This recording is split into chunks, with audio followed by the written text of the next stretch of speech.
On 10th February 2025 at 19:25 hours, a report was received at Baragoi Police Station regarding an attack on a police vehicle GKB 907W, which was escorting prisoners from Marilal GK prison to Baragoi. The vehicle had 8 prisoners and 3 police officers on board. A multi-agency security team consequently responded. As they approached the scene, unknown assailants hiding in the hills along the road opened fire on them. The security officers returned fire and managed to repel the attackers before arriving at the scene around 20-30 hours. At the scene, it was discovered that the Toyota Land Cruiser had veered off the main road into a ditch approximately 30 meters away. Inside the vehicle, the body of number 254908, Police Constable Driver Humphrey Oroba, was found in the front seat with fatal gunshot wounds in the head. His issued firearm, serial number 590-14079, was missing. Additionally, 2 police officers, number 107741, Police Constable Nicholas Yegon, and number 250710, Police Constable Kitasho Oloimada, who are part of the escort team, were unaccounted for, along with all 8 prisoners. The vehicle windows had been shattered and the cabin bore multiple bullet wounds. After securing the scene, the multi-agency team initiated a search operation to rescue the missing officers and rearrest the prisoners. DCI officers processed and photographed the scene before transferring the deceased body to Baragoi Sub-County Hospital mortuary. Investigation on the attack commenced on 11th February at 1000 hours. 2 of the escaped prisoners, Nkolong Ari and Saul Lekisat, were arrested. The scene was revisited by DCI officers who recovered a mobile phone suspected to have been used for communication and a Bible containing phone numbers believed to be linked to the prisoners. Investigation on by the DCI. Madam Speaker, on 27th February 2025, an attack on public transport, a bus KCH 872N at Mbokoi area along Maral Baragoi Road. At around 11:20 hours, a distress call was received at both Marti Police Station and Baragoi Police Station from a member of the public reporting an attack on a public transport minibus. The bus, which is registered under Ngarua Sacco and plying the Baragoi-Mara route, was ambushed by armed criminals at Mbokoi area, approximately 10 kilometers from Marti Corner. The incident was recorded at Marti Police Station. Investigation commenced under DCI. At the scene, inside the bus, 2 spent cartridges were found near the location, and 2 individuals lost their lives. During the attack, the victims were identified as Kelvin Compel and George Lochuch, the latter being the conductor of the bus. Their bodies were transferred to the Samburu County Referral Hospital mortuary for autopsy, which confirmed they succumbed due to gunshot wound. So far, no suspects have been arrested, but several proactive security measures have been implemented to prevent future attacks along this particular road. Madam Speaker, the third issue is on cattle rustling raid between Samburu and Turkana in Tum location of Samburu North sublocation. On 14 February 2025 at around 1600 hours, Baragoi Police Station received a report from Area Chief Alfred Leriano of Tum location regarding cattle rustling incident. The attack occurred at Timparashian area of Simale within Tum location, where Samburu herders grazing their animals were ambushed by an estimated 200 armed bandits believed to be from neighboring community. The bandits fatally injured 3 herders, while one sustained gunshot injuries before driving away with a known number of livestock. A multi-agency team, alongside members of the community, visited the scene where 3 bodies of others were recovered with bullet wounds.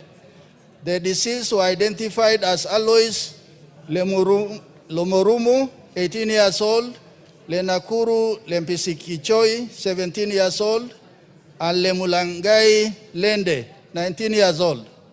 A survivor named Letiroli Lekongolian, 20-year-old, sustained gunshot injuries and was treated at Tum Dispensary. DCI officers documented and photographed the scene, and the bodies were moved to Baragoi Hospital mortuary for postmortem. Investigation on the incidents are ongoing. The multi-agency team is working round the clock to recover the stolen livestock. Honorable Speaker, update on investigation of a murder incident that occurred on 10 January 2025 at the Ngorishe area along Baragoi Southern Road. On 10 January at 1000 hours, the Bendera location chief, Mr. Daniel Lerete, reported a fatal shooting incident at Ngorishe Fields along the Baragoi Southern Road at Baragoi Police Station. Consequently, a team of police officers was dispatched to the scene. The officers discovered the body of Loirogo Lempisikichoi, a 16-year-old male juvenile with gunshot wounds on the head and chest. The scene was documented and photographed. A thorough search led to the recovery of 2 cartridges and a mobile phone belonging to the deceased. Further report revealed that the deceased was escorting his nephew to school when they were accosted by unknown people who shot at them indiscriminately.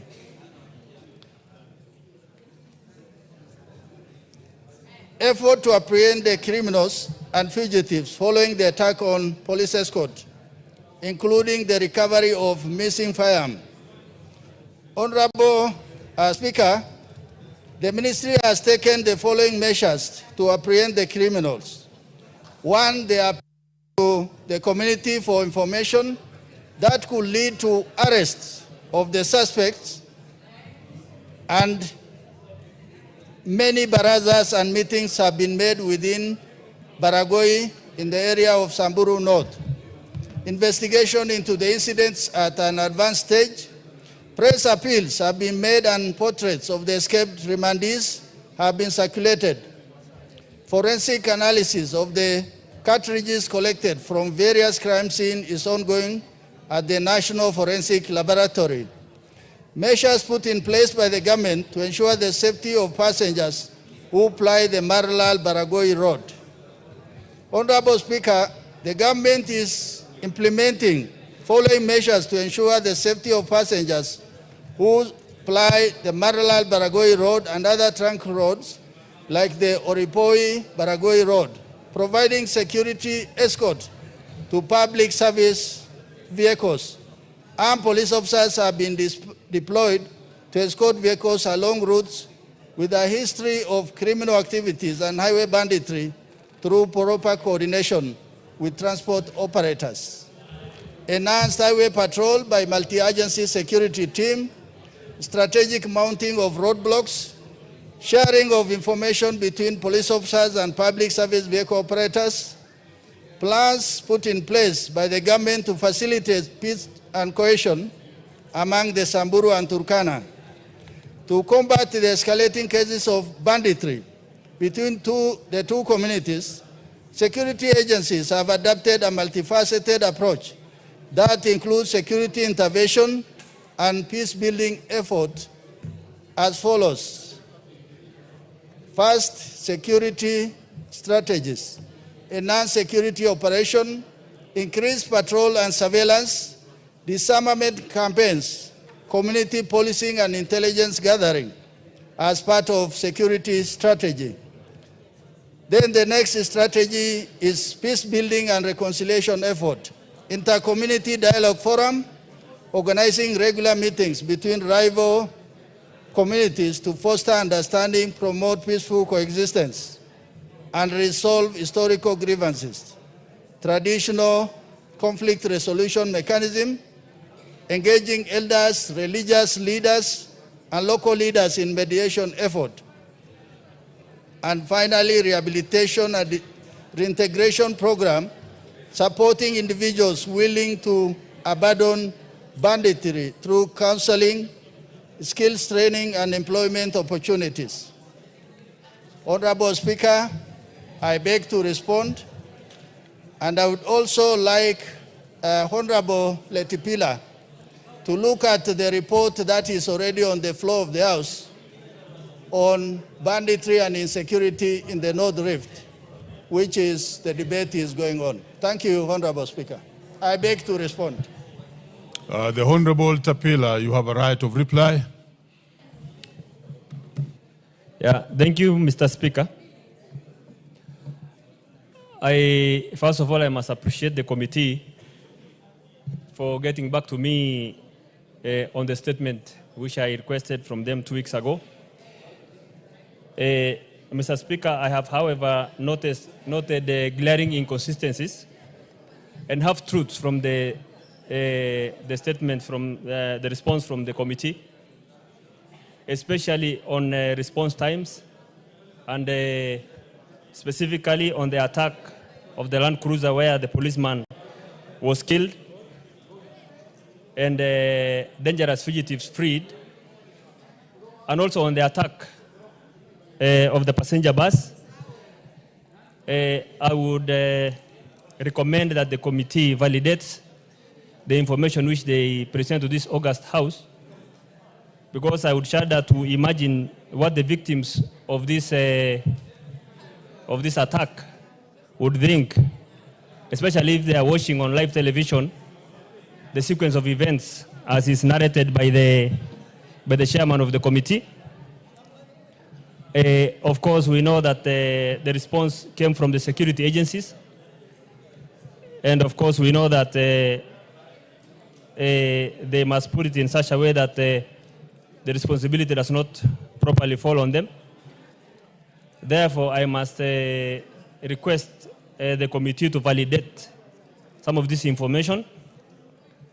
I appreciate the complexities of the security situation, especially in northern North Rift counties. And I also appreciate the difficulty sometimes of the terrains where these incidences happen.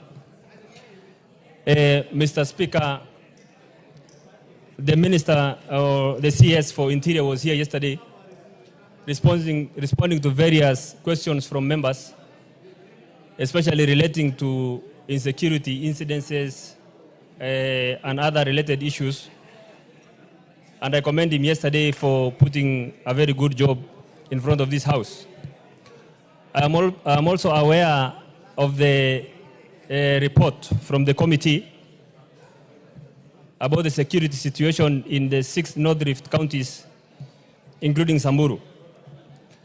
I support the recommendations from the committee, especially the recommendation number 1 about disarmament, because, Mr. Speaker, there can be really no peace when small arms... Order members, we can have those consultations in fairly lower voices so that we can hear the Honorable Letapila. Order members. Order. Thank you, Mr. Speaker. Proceed. Yes, Mr. Speaker. I was saying that I support the recommendations of the committee, especially the recommendation number 1, where they talk about intelligence-led and disarmament of communities which live in those 6 North Rift counties. Mr. Speaker, we have been told severally here that there is no sufficient resources to conduct this kind of disarmament operations. Mr. Speaker, I wonder at somebody who puts cost on the lives of thousands of people who we have lost over the past 4 or 5 decades, Mr. Speaker. I also wonder at the person who would come and say and put issues of cost in front of Kenyans, yet at the same time we see efforts, we see our security agencies in places, far-flung places like Haiti and other places, and the cost is not an issue.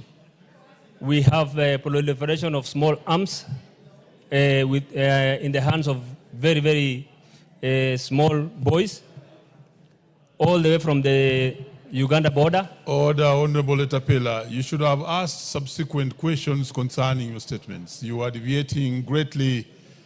So could you concentrate on clarifications and other smaller questions concerning your statement?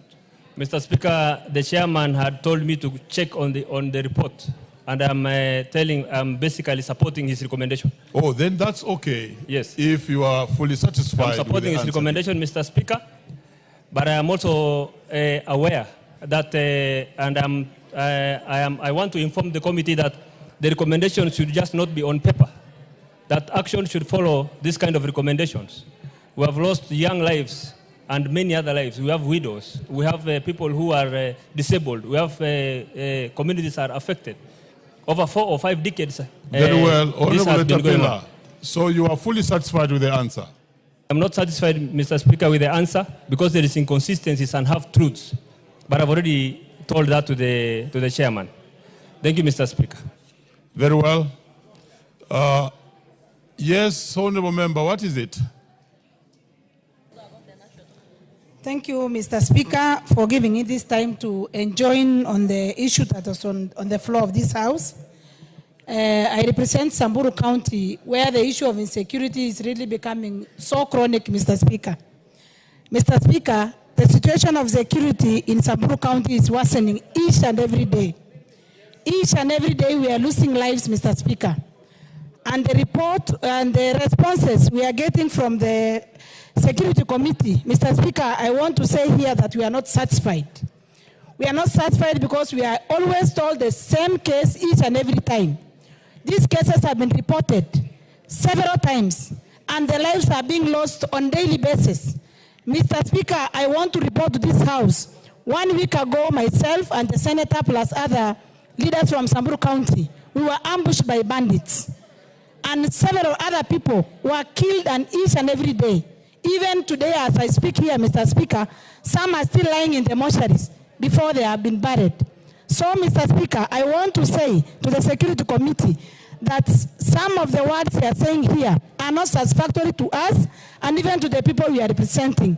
We want to see the security agencies doing their work in practice. These bandits have terrorized the whole region. The responses we are always getting from the security officers after the attack, they always come 3 hours, 4 hours after the incident, Mr. Speaker. So we are not seeing any actions to prevent the attacks. So I want to recommend to the Security Committee, please, to ensure that our people are protected. The property of our peoples are protected. The lives of people from Samburu is protected. Because right now, the communities have lost, they have really lost the hope because of the bandits attack each and every day, Mr. Speaker. So thank you, Mr. Speaker, for giving this chance. Thank you. Very well, that is done. Let's move to the next statement. And the next statement is, yes, what's your point of order? Thank you very much, Honorable Speaker. Before you proceed, I have heard what Honorable Letipila and the woman MP for Samburu, what they have said. I think going forward, yesterday we were able as a House to effectively engage the Minister for Internal Security.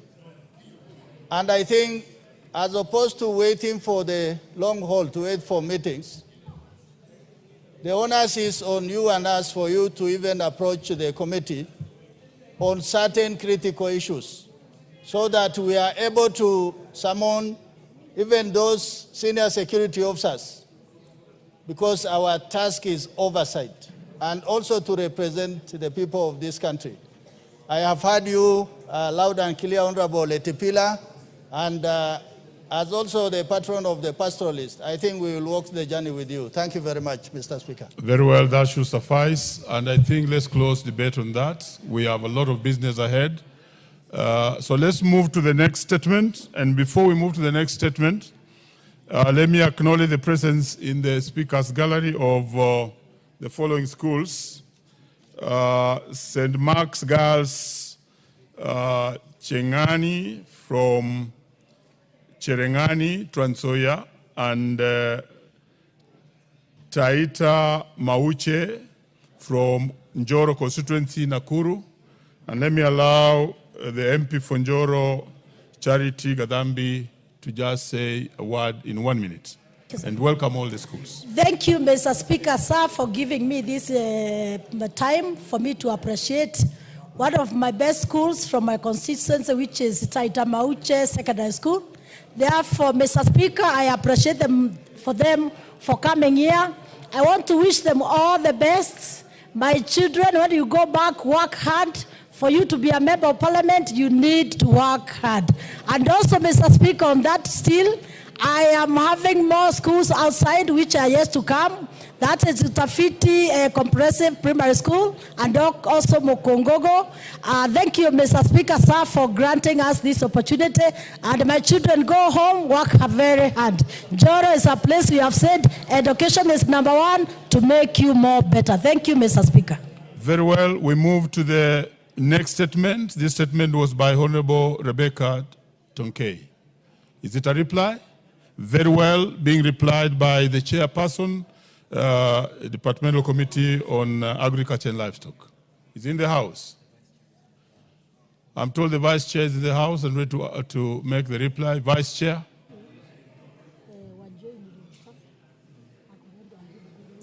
Proceed. Thank you very much, Mr. Speaker. I want to respond to the statement by Honorable Rebecca Tongei. Honorable Speaker, pursuant to Standing Order number 44-2C, Honorable Rebecca Tongei MP requested for a statement on 26th of February 2025 regarding an alleged violation of the 2008 agreement between the Cereal Growers Association and Cereal Millers Association on wheat uptake. The Ministry of Agriculture and Livestock Development responded as follows to the issues raised in the statement. Number 1, a report on the national wheat demand, the quantity of wheat harvest in the current season in the country, including Narok County vis-a-vis CMA uptake. The national wheat demand is between 2.2 and 2.4 million metric tons. The annual wheat production in 2023 was 135,000 metric tons, while in July 2024 to March 2025 was approximately 153,932 metric tons, which were harvested. Millers had mopped up 124,989 metric tons from August 2024 to March 2025. The total wheat held by farmers and marketing agents was about 28,944 metric tons. Some farmers in the Upper Narok and Timau, too, had not harvested their wheat. The projected amount of wheat to be harvested in these regions was about 800,000 bags, which translates to 7,200 metric tons. In the last 8 months, the total amount of wheat imported was 1,407,129 metric tons, against the projected allocation of 3,246,000 metric tons. Question number 2. or statement number 2 sought was steps the ministry is taking to cause millers to adhere to the 2008 wheat agreement and the purchase locally produced wheat in the current harvesting season before importing more wheat to bridge the deficit. The Cabinet Secretary, Ministry of Agriculture and Livestock Development, held meetings with stakeholders on 26th of February 2025 and on 3rd of March 2025 to discuss and resolve the issues of wheat uptake. During the meetings, the Cabinet Secretary directed farmers and aggregators to deliver their wheat stocks to the National Cereals and Produce Board. Farmers will be paid within 30 days by the NCPP after millers have paid for the wheat collected from the NCPP depots. To ensure the adherence and compliance to the 2008 wheat agreement, the ministry, through AFA, was monitoring compliance by all the millers. The millers will be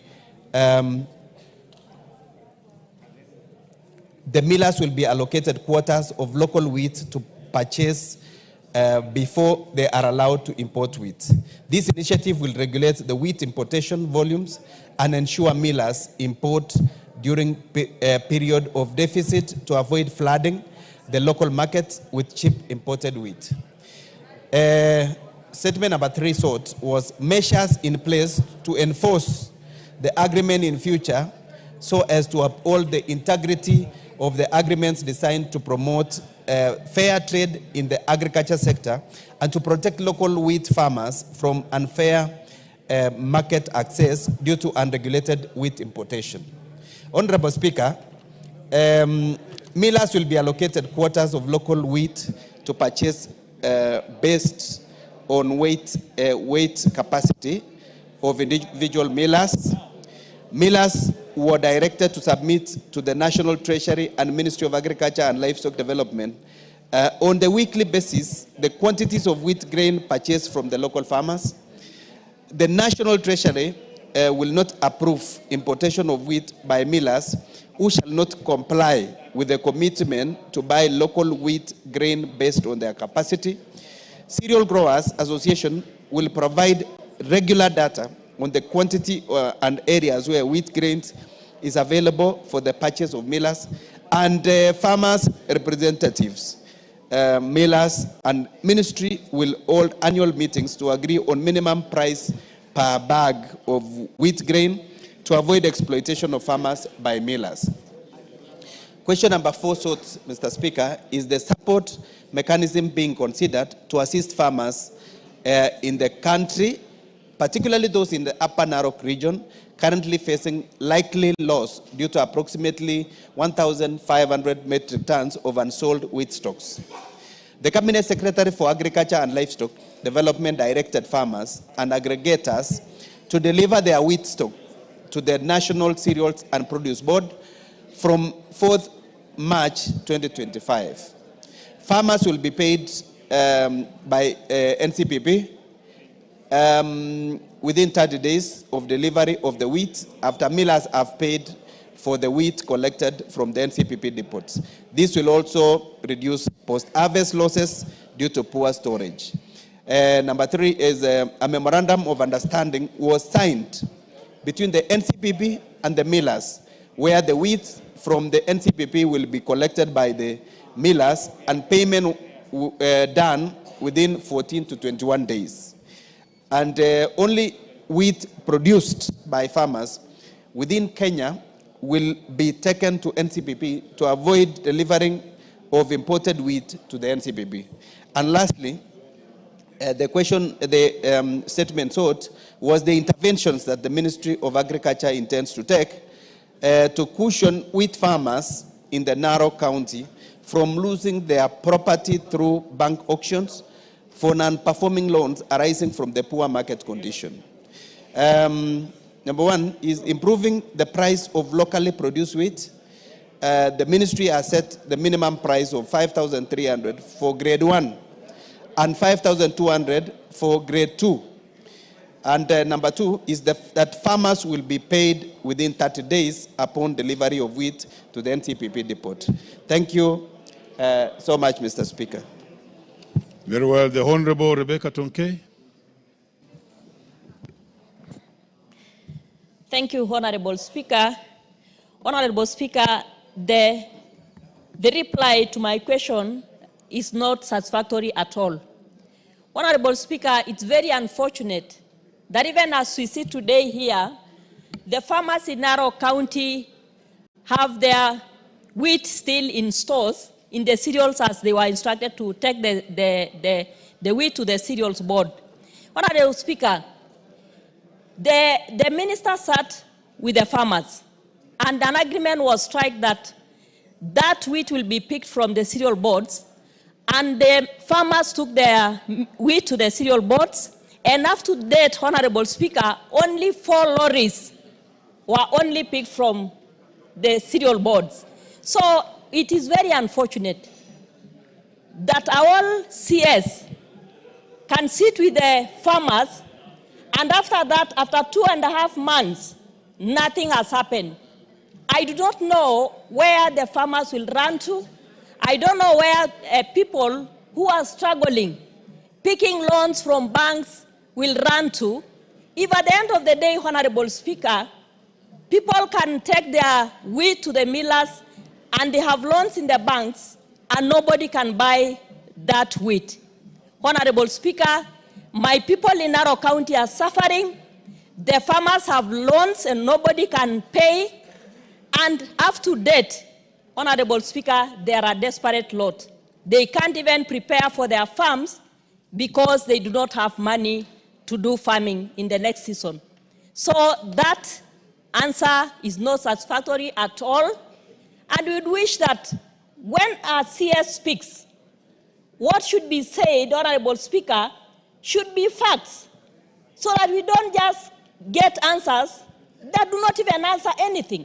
Honorable Speaker, it is not fair to the people that we represent. It's not fair even to us as members of Parliament. Thank you, Honorable Speaker. Yes, Chair. You know, that question was quite emotive when it was that statement. I was here seated in my usual place. Is it true that nothing is happening in terms of the marketing of the wheat after all? We saw the farmers on the road with their tractors. Yes, Chair. Mr. Speaker, there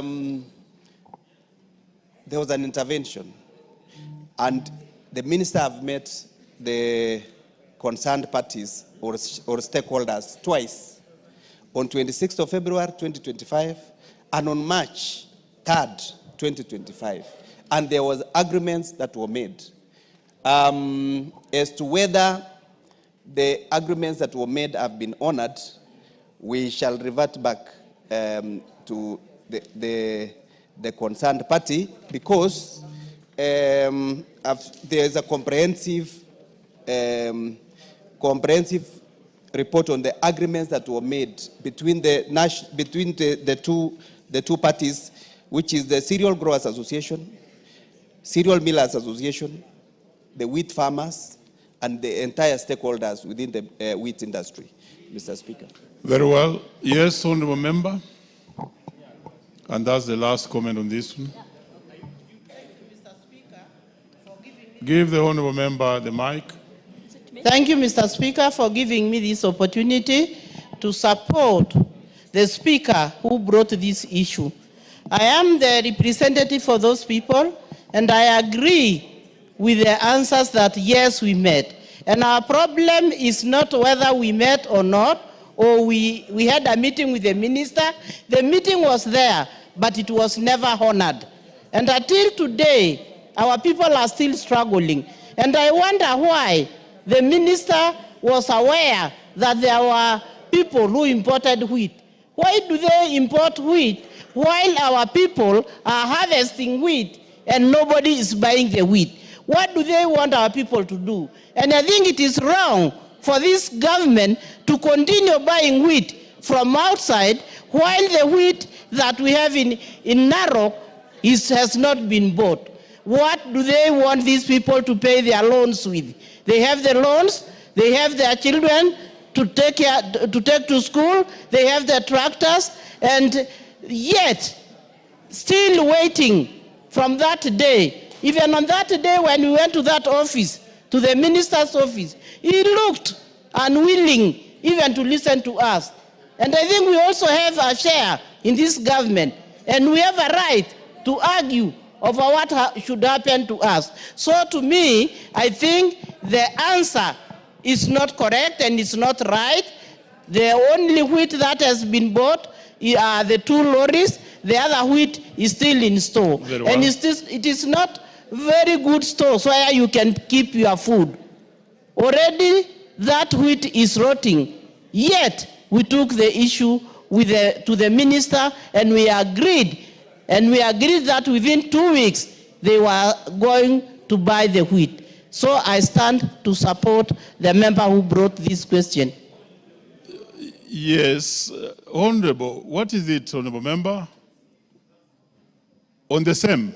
Yeah, thank you very much, Honorable Speaker. I just want to add 1 or 2 words on this important issue affecting the farmers of wheat, not just in Narok, but in the rest of the country. And also, to talk about the sugar sector briefly. Honorable Speaker, the reason why there is no offtake of homegrown wheat in Kenya is because there was massive importation of wheat. And the records are there.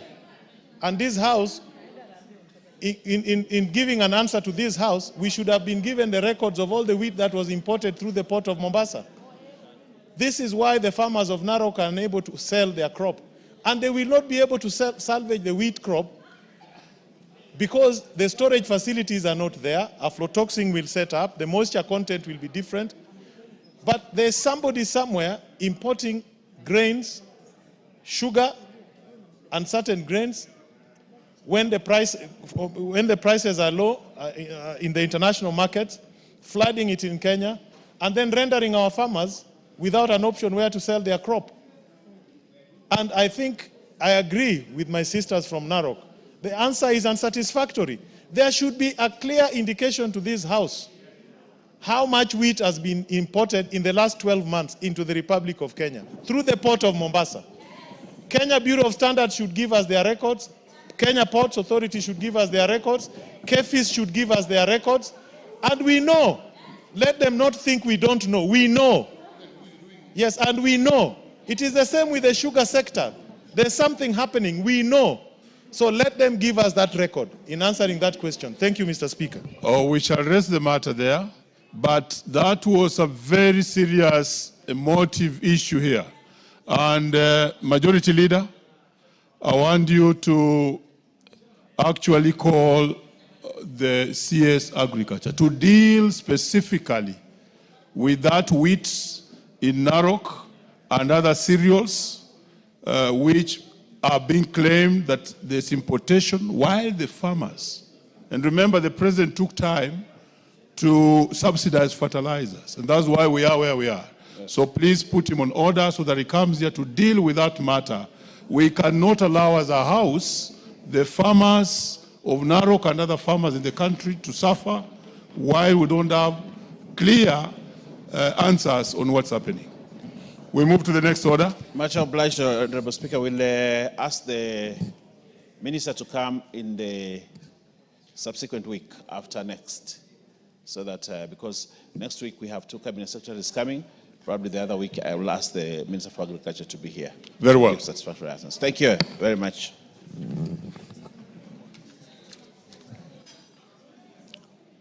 Now we go back to order number 5.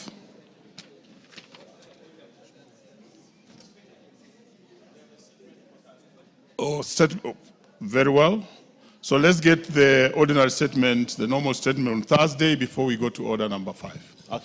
Thank you. Thank you, Honorable Speaker. Honorable Speaker, I am glad and the pleasure, in pursuant to the provisions of Standing Order 44.2a, I rise to give the following statement on behalf of the House Business Committee, which met on Tuesday, 1st April 2025, to prioritize business for consideration during the week. Honorable Speaker, with regard to business schedule for Tuesday next week, the House is expected to consider the following bills at various stages as follows. A, Committee of the Whole House on the Division of Revenue Bill 2025. B, second reading of the following bills should they not be concluded today. 1, the Division of Revenue Bill 2025. 2, the Anti-Money Laundering and Combating of Terrorism Financing Laws Amendment Bill 2025. The Learners with Disabilities Bill, Senate Bill number 4 of 2023. 4, the Treaty Making and Ratification Amendment Bill number 2, Bill 2024, and the Assumption of Office of President and Transition of Executive Authority Bill 2025. Additionally, Honorable Speaker, debate will also be undertaken on the following motions, some of which are listed on today's order paper. A, report of the Committee on National Government Constituency Development Fund on the nominees to 37 National Government Constituencies Development Fund committees. B, report of the Public Accounts Committee on financial statements for the national government ministries, departments, and agencies for the financial year 2021-2022, and C, report of the Departmental Committee on Administration and Internal Security on the inquiry into the state of security in 6 counties of North Rift of Baringo, Elgeyo Marakwet, Turkana, West Pokot, Samburu, and Laikipia declared as disturbed. And D, report of the Departmental Committee on Finance and National Planning on the ratification of the agreement for the establishment of the African Finance Corporation. Honorable Speaker, we have this on the card which we must dispose of today. Honorable Speaker, in accordance with the provisions of Standing Order 42A, 5, and 6, I wish to convey that the following Cabinet Secretaries are scheduled to appear before the House on the afternoon of Wednesday, 9th April 2025, to respond to the questions as follows. The first one, Honorable Speaker, is the Prime Cabinet Secretary and Cabinet Secretary for Foreign and Diaspora Affairs will respond to concerns regarding the criteria used by the government to ratify hardship areas and payment of hardship allowances to teachers and other civil servants in the country raised in the House during the sitting of Tuesday, 1st April 2025 by the member for Nyando, the Honorable Jared Okello, MP. Honorable Speaker, this is a very important report we've been waiting for long, and therefore the Cabinet Secretary will be here to respond to this. That is the Prime Cabinet Secretary to respond to this. Honorable, we've taken steps to ensure that we dispose of this. Secondly, Honorable Speaker, the Prime Cabinet Secretary is also scheduled to respond to the following questions. Question number 034 of 2025 by the member for West Mugirango, the Honorable Stephen Mogaka, MP, regarding measures taken by the government to assist Mr. Chris Ayuga Barake of passport number B203878, who was arrested and detained in India on 6 October 2023 on allegations of online fraud. And the second question to be answered by the Prime Cabinet Secretary, Honorable Speaker, is question number 35 of 2025 by the member for Nandi County, the Honorable Cynthia Muge, MP, regarding details of children born to Kenyan mothers in the Kingdom of Saudi Arabia and steps being taken by the ministry to process their exit and return to Kenya. Honorable Speaker, the second Cabinet Secretary we shall have or host on Wednesday next week is the Cabinet Secretary for Education, who will respond to the following questions. Question number 18 of 2025 by the member for Mandera County, the Honorable Umulher Hassim, MP, regarding delay on integration of Duksi and Madrasa classes in primary and secondary schools in line with the provision of Section 95(2)(e) of the Basic Education Act, Cap 211. The second question is by the member for Kathiani, Honorable Robert Mbui, CBS MP, regarding the recruitment of teachers for junior secondary schools, including the number of slots allocated to each constituency. The third question is question number 037 of 2025 by the member for Kajiado Central, the Honorable Kanchori Elijah Memusi, MP, regarding report on the distribution of textbooks to primary and secondary schools in the country. The next is question number 38 of 2025 by the member for Matuga, the Honorable Kasim Tandaza, MP, regarding status report on the qualified teachers trained per teacher-student ratio under the competence-based curriculum, CBC. Question number 039 of 2025 by the member for Githunguri, the Honorable Gathoni wa Muchomba, HSC MP, regarding the total amount of capitation funds disbursed by the ministry per school in the financial year 2024-2025 in Githunguri constituency. The next question, Honorable Speaker, is question 040 of 2025 by the member for Ruiru, the Honorable Simon Kingara, MP, regarding measures taken by the ministry to ensure that Mutuya Primary School receives capitation funds to cater for the 242 students registered as junior secondary school learners. The next question, Mr. Speaker, sir, is question number 41 of 2025 by the member for Lamu East, the Honorable Captain Ruweida Obo, MP, regarding utilization of the funds by Kizingitini Secondary School in Lamu East constituencies, particularly on maintenance of the facilities in the school. Honorable Speaker, question number 42 by the member for Kaloleni, the Honorable Paul Katana, MP, regarding steps taken to ensure compliance with the government directive requiring principals to release withheld Kenya Certificate of Primary Education and Kenya Certificate of Secondary Education certificates to former students regardless of standing fees. Question number 43, Honorable Speaker, by the member for Homa Bay County, the Honorable Dr. Joyce Bensouda, MP, regarding government policies regarding adult education, including its operational framework and accessibility to marginalized communities.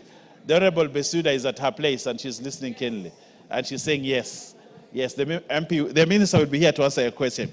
Question number 44, Honorable Speaker, by the member for Kiambu, the Honorable Mashua Waithaka, MP, regarding the criteria used by the ministry to allocate infrastructure funds to public schools and on when schools in Kiambu constituency will receive funding to improve learning facilities. And lastly, on the questions, Honorable Speaker, is the question by the member for Nakuru County, the Honorable Liza Chelule. I can't see Liza, but she's supposed to be there. Regarding plans in place by the ministry in collaboration with the Ministry of Energy to subsidize the high cost of electricity in special needs schools. Honorable Speaker, in conclusion, the House Business Committee will reconvene on Tuesday, 8th April 2025 to schedule business for the rest of that week. I now wish to lay this statement at the table of the House, Honorable Speaker. Honorable Speaker, allow me also to respond, Honorable Speaker, to questions that were asked about CDF, NGCDF, and the Affirmative Action Fund.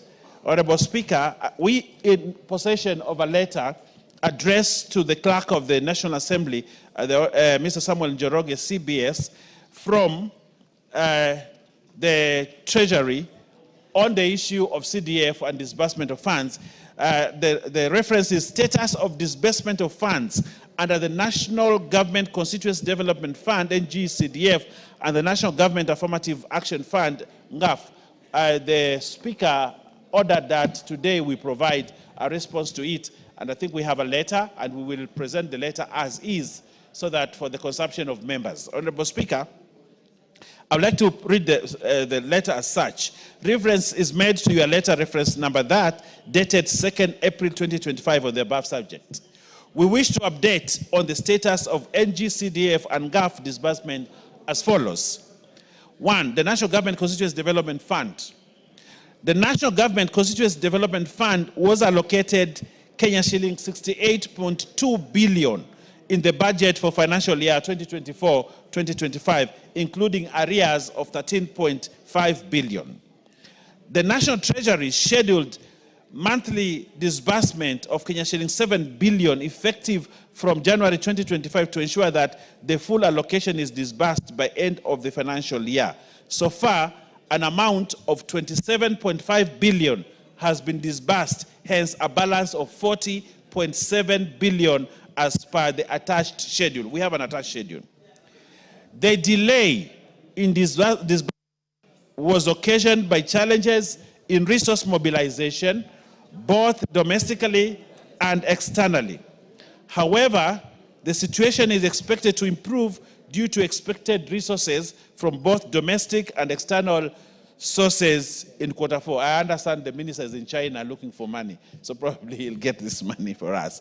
Accordingly, the National Treasury will endeavor to fund the amount of 21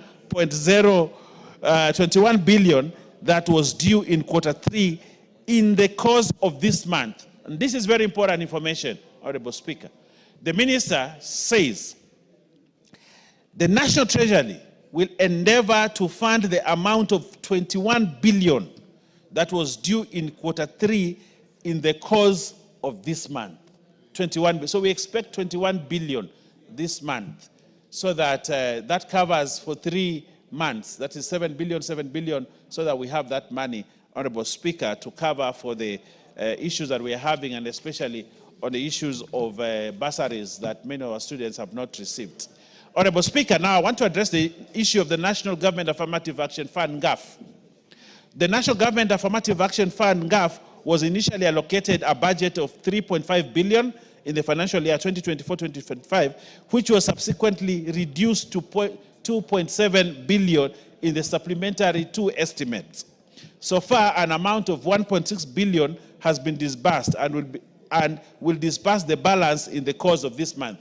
So I want to inform the women representatives that are here, women MPs that are here, or county MPs that are here, that the amount of 1.6 billion will be disbursed in the course of this month, so that all the money will have been paid to the account of NGAF. That is the information from National Treasury. Now, so this letter, Honorable Speaker, is copied to the Right Honorable Moses Wetangula and the Honorable Kimani Ichung'wah, CBS, and I beg to lay, Honorable Speaker. Thank you very much, and that's the information. I will request, Honorable Speaker, if you allow me, the chairman of NGCDF, who is not in the house. He was here, but he left. He had requested that he would like to comment on this, but in his absence, he left and he Honorable told me Speaker, you'll be giving this statement. we table this in the House. Thank you very much, Honorable Speaker. Very well. Before we move to the next order, let me acknowledge the presence in the Speaker's gallery of the following schools: St. Jude, Karurumo Day School from Runyenjes, Embu. Also, we have Entaretoi Comprehensive School from Kajiado East, and we also have PCEA Mararal Samburu Central, also in the Speaker's gallery. The Honorable Sunkuya is in the House. Very well. In his absence, we acknowledge the president of those schools on the behalf of this House in Parliament. Yes, we have the women rep. Please, 1 minute.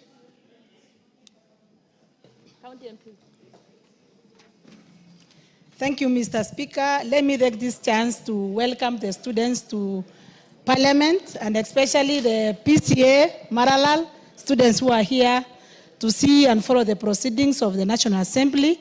I think this is their first time to be here, and I want to welcome them with their teachers to come and see what is happening in the National Assembly. I know this is a very nice school. My students were schooling there, and they performed very well. It's one of the best schools in Maralal, Samburu County. So I want to welcome them, plus all the other students who are here to come and learn and follow the proceedings of the National Assembly. Thank you, Mr. Speaker. Next order. So we go back to order number 5, Chair Finance. Honorable Speaker, I beg to lay the following papers on the table of the House today, Thursday, the 3rd of April of 2025. Reports on the Departmental Committee on Finance and National Planning on its consideration of the following. 1, the Pensions Amendment Bill, National Assembly Bill number 25 for 2024. And 2, the Kenya National Council for Population and Development Bill, National Assembly Bill number 72 of 2023. Thank you, Honorable Speaker.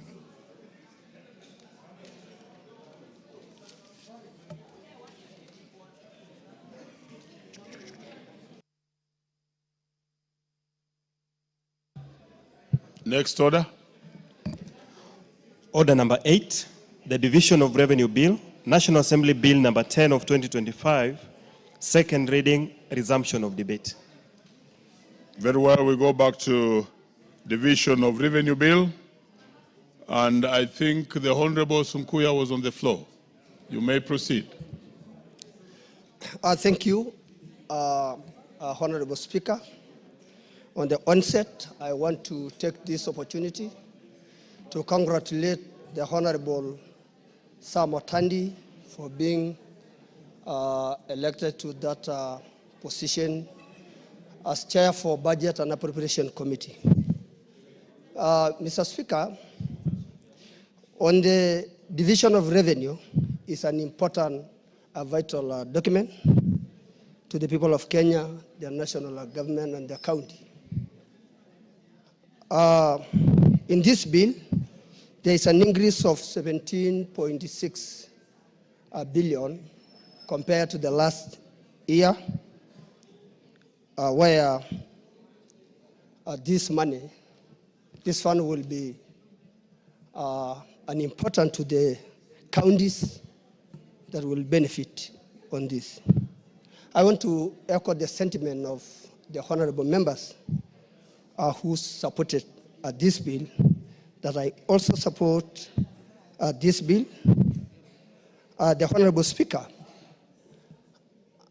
and on addition for the equalization fund, that the 34 counties will share the other equalization fund. But the most important aspect in this, the Honorable Speaker, is the fund that this fund need utilization to the intended project. In my constituency, where the equalization was given the 207 billion, but it will be very hard to find where the projects are doing. So, Mr. Speaker, I want to support this bill, and I know this fund will do better to those governors who are utilizing this fund. Thank you. Honorable Seka. Thank you, Honorable Speaker. I also arise to support the Division of Revenue Bill 2025. Speaker, it is according to Article 218 that this bill is drafted. It seeks to allocate funds between the national government and county governments and equalization funds. This year, the shareable revenue that is available is about 2.8 trillion, of which 2.4 trillion goes to national government and 401 goes to county governments. So, Speaker, as we do this, we need to appreciate that there are challenges in managing these resources, and as a House, we need to come and rise to occasion and address 2 or 3 issues that are rising. One of it, Mr. Speaker, is the issue of the pending bills that is really draining the nation. Many of our contractors and suppliers who supply to both national government and county governments have not been paid, and this has slowed down the economic growth in the Republic of Kenya. We need to rise to occasion and decide that and make a decision as a House if we are going to pay these contractors and suppliers from the source, and the same manner shall be reduced from the revenues that are sent to county government. Second thing, Mr. Speaker, is to ensure that we get the value for money, and by so doing is to encourage the Treasury to migrate to e-procurement platform to ensure that it monitors all the procurements that are in the Republic of Kenya. Lastly, Mr. Speaker, is also to look at the costing of the services that are the county government and see if at all the 401 billion that is going to be devolved to county governments is giving us value for money. We have challenges in our counties, Mr. Speaker, and we need to hold our governors to account to ensure that we have enough medicines in our facilities, we have access to clean water, we have motorable roads, and this can be done through our Senate and also through this House. So, Speaker, I support. Thank you.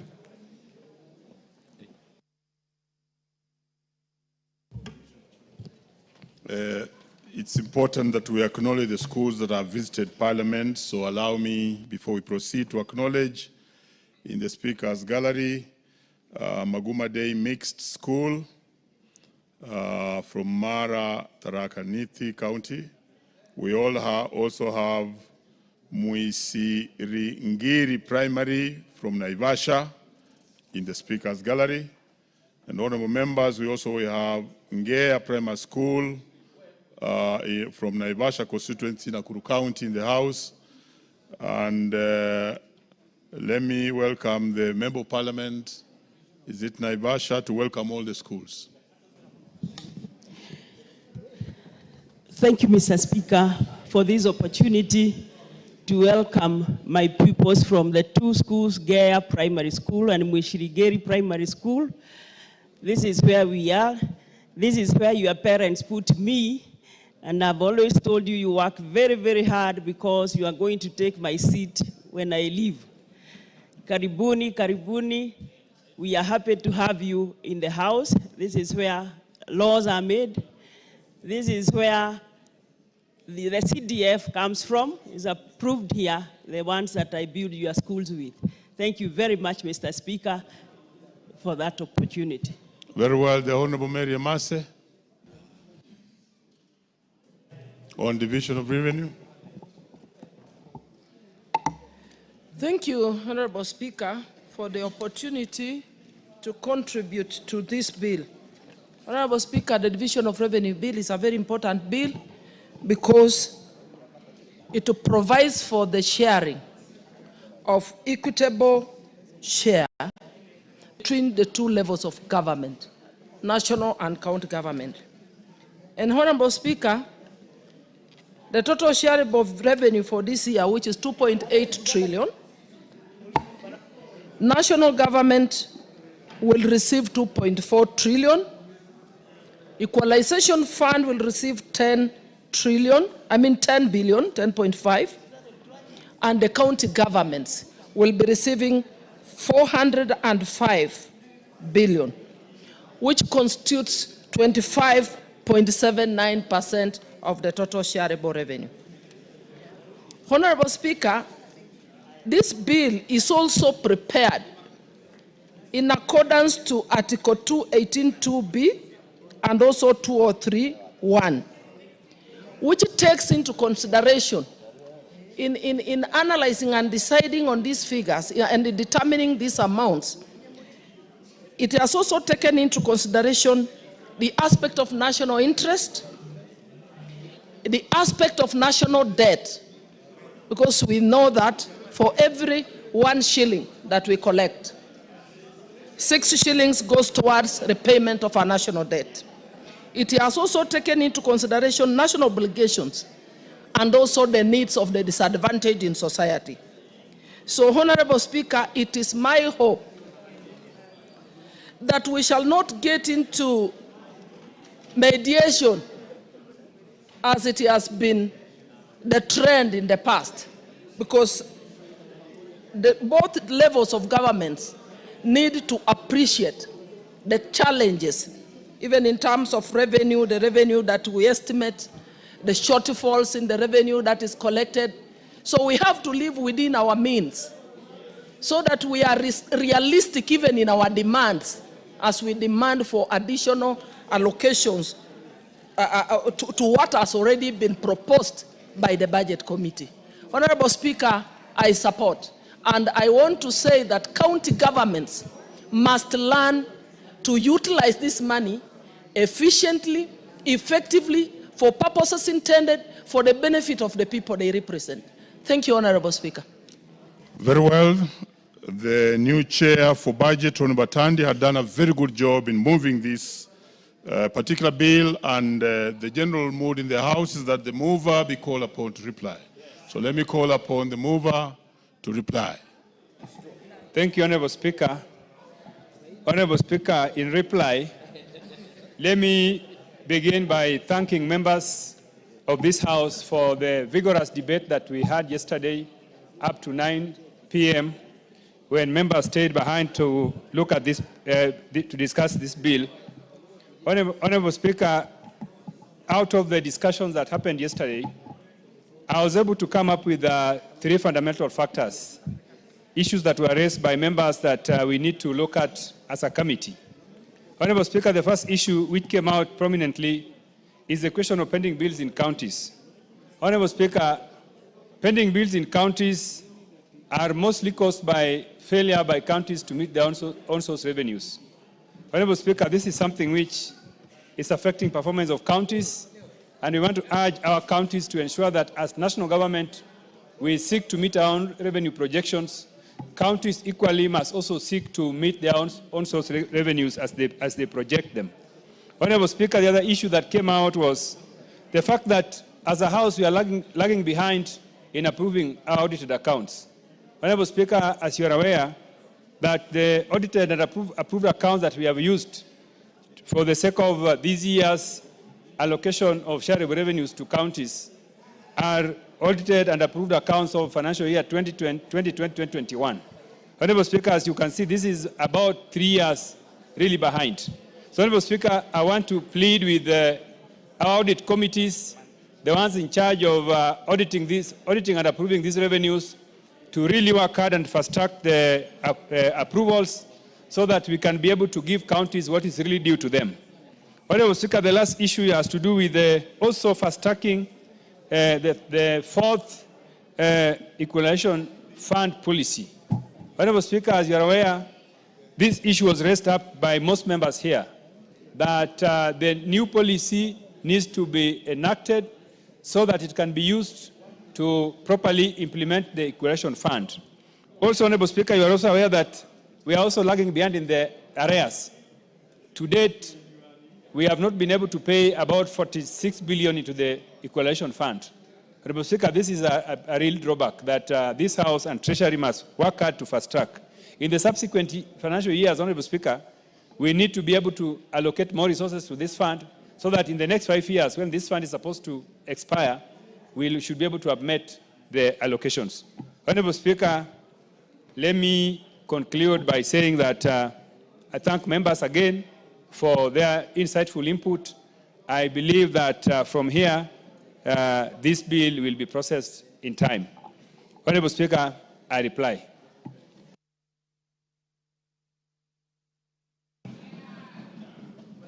Order, members. You may take your seats.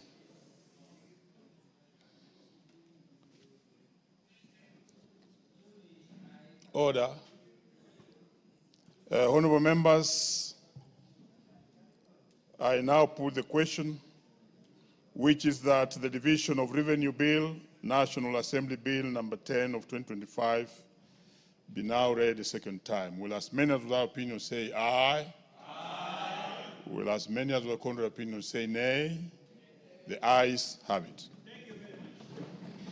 A bill for an act of parliament to provide for the equitable division of revenue raised nationally between the national and county government in the 2025-2026 financial year and for connected purposes.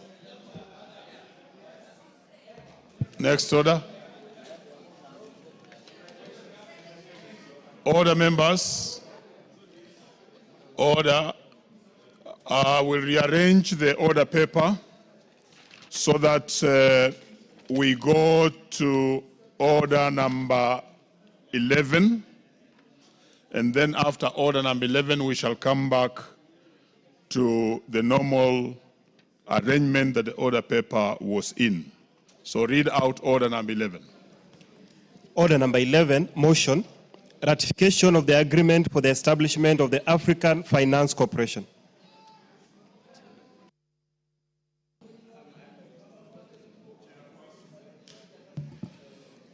Chair, Finance. Thank you, Honorable Speaker. Honorable Speaker, I beg to move that this House adopts the report of the Departmental Committee on Finance and National Planning on its consideration of the agreement for the establishment of the Africa Finance Corporation, laid on the table of the House on Friday, the 14th of March, 2025, and in pursuant to the provisions of Section 8.4 of the treaty, making the Ratification Act Cap 4D that approves the ratification and establishment of the Africa Finance Corporation. Honorable Speaker, honorable members, I want to present the findings of the Departmental Committee that regarding the accession to the agreement for the establishment of the Africa Finance Corporation. This is a critical step in strengthening our financial and investment landscape, and I will take the next few minutes to walk you through why this really matters to the Republic of Kenya. Africa Finance Corporation, Honorable Speaker, is a multilateral financial institution that was established in 2007 with a clear mandate to bridge Africa's infrastructure and industrialization gaps by providing long-term financing, risk management, and advisory services. Since inception, Honorable Speaker, Africa Finance Corporation has invested over $10 billion in energy, in transport, in natural resources, and heavy industries across the continent. What makes AFC, Honorable Speaker, unique is a hybrid model that is combining both public sector backing with private sector efficiency. It is not a donor institution. Rather, it is a commercially driven entity that invests in projects that generate returns while creating sustainable development. Why should Kenya join AFC, Honorable Speaker? Kenya's economy is growing, but our infrastructure financing gap remains a great challenge. To realize our national goals, whether it is Vision 2030 or our bottom-up transformation agenda, we must secure sustainable and affordable financing. Acceding to AFC will provide Kenya with 3 capital advantages. 1, access to long-term, low-cost capital. AFC, Honorable Speaker, prioritizes investments in member states, meaning Kenya will gain access to cheaper and more flexible project financing. And second, Honorable Speaker, is going to lead to a stronger regional influence. The membership ensures that Kenya has a say in which projects receive AFC funding, which will allow us as a country to push for investments that align with our national interests. And thirdly, Honorable Speaker, there will be enhanced private sector growth. Kenyan companies, especially infrastructure and energy, will have a direct pathway to AFC funding. And this, Honorable Speaker, will spur job creation and industrialization. Our quick question is, what does this mean for our finances? Joining AFC, Honorable Speaker, requires a capital contribution, though the exact amount will be determined through negotiations. However, it is important to note that this is not a debt burden. Rather, it is an investment in a strong financial institution that has proven track record. Legally, Honorable Speaker, AFC operates under an international governance framework that ensures there is transparency, there is accountability, and risk management. This structure, Honorable Speaker, will protect Kenya's financial interests while ensuring that AFC remains an effective investment vehicle. Honorable Speaker, our committee is recommending the following: that after consideration, that this House, Honorable Speaker, accedes to the AFC to Honorable Speaker, and we have the following 3 recommendations: that this Parliament to ratify the agreement to formalize Kenya's membership, and 2, that the government must negotiate favorable terms so that we ensure we maximize on Kenyan benefits, and then, Honorable Speaker, that a structured engagement with the private sector be necessitated to ensure that Kenyan businesses fully leverage on AFC opportunities. In conclusion, Honorable Speaker, AFC is presenting to us an opportunity and not a liability. It is a platform for Kenya to tap into billions in development financing, strengthen our regional influence, and accelerate our infrastructure and industrialization goals. By saying yes to AFC, Honorable Speaker, we are saying yes to progress, we are saying yes to economic resilience, we are saying yes to sustainable development, Honorable Speaker. I urge this House to support this ratification, Honorable Speaker. And as I conclude, we've seen how our sources of financing through Britain institutions have done to this country, Honorable Speaker. Some of the conditionalities that come with those Honorable Speaker, are too steep, so steep for this country, Honorable Speaker. But by now being shareholders of the African Finance Corporation, we have a chance to negotiate for better terms for our loans. We have a chance to reap dividends from the contribution that we are going to make, because AFC is a very profit-making entity, Honorable Speaker. And most importantly, through their long-term financing, that finances long-term projects like energy, like infrastructure, Honorable Speaker, it is going to lead to spur economic growth, Honorable Speaker. Lastly, the challenge we've had with some, so for example, contractors being given very huge projects, Honorable Speaker, and not being able to do because of lack of financing, Honorable Speaker, this is going to be a solution to them. Because this, the framework of the relationship between the bank and the private sector will now mean that we can build the biggest fish market and have a private contractor access financing from that AFC, and so that that project is completed in a record time and gets now to yield economic growth, Honorable Speaker. Just to give an example of that fish factor, Honorable Speaker. And with that, I beg to move, and I request Honorable Mboni, one of the members of the committee, to second.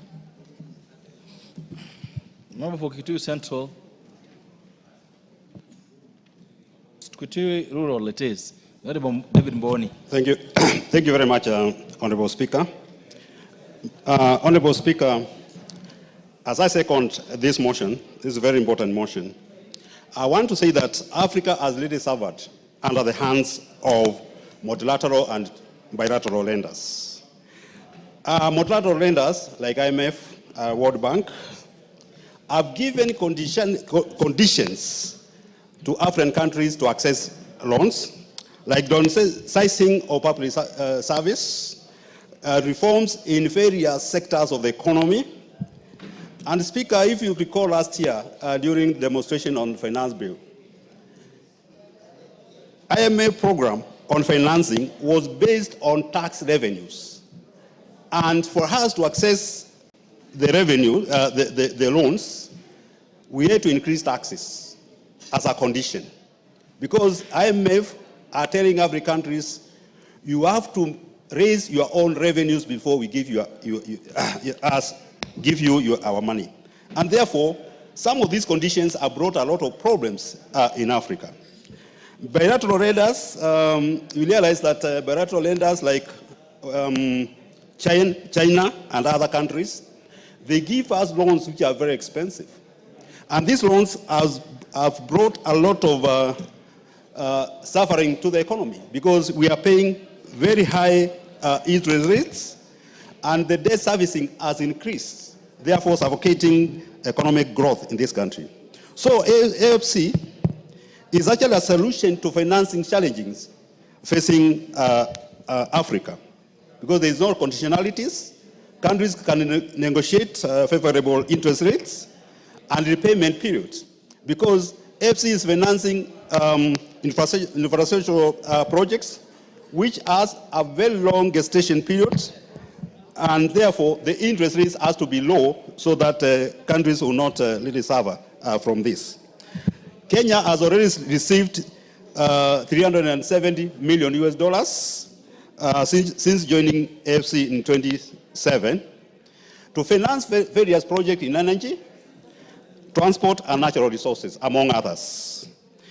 In addition, the country is planning various projects and programs at a cost of $756 million to finance wind power, energy, Ndogogudu Special Economic Zone, and the Kenya Pension Fund Investment Consortium, among others. Based on the intentions of AFC, I hand you this Honorable House to support this noble initiative. Mr. Speaker, I second.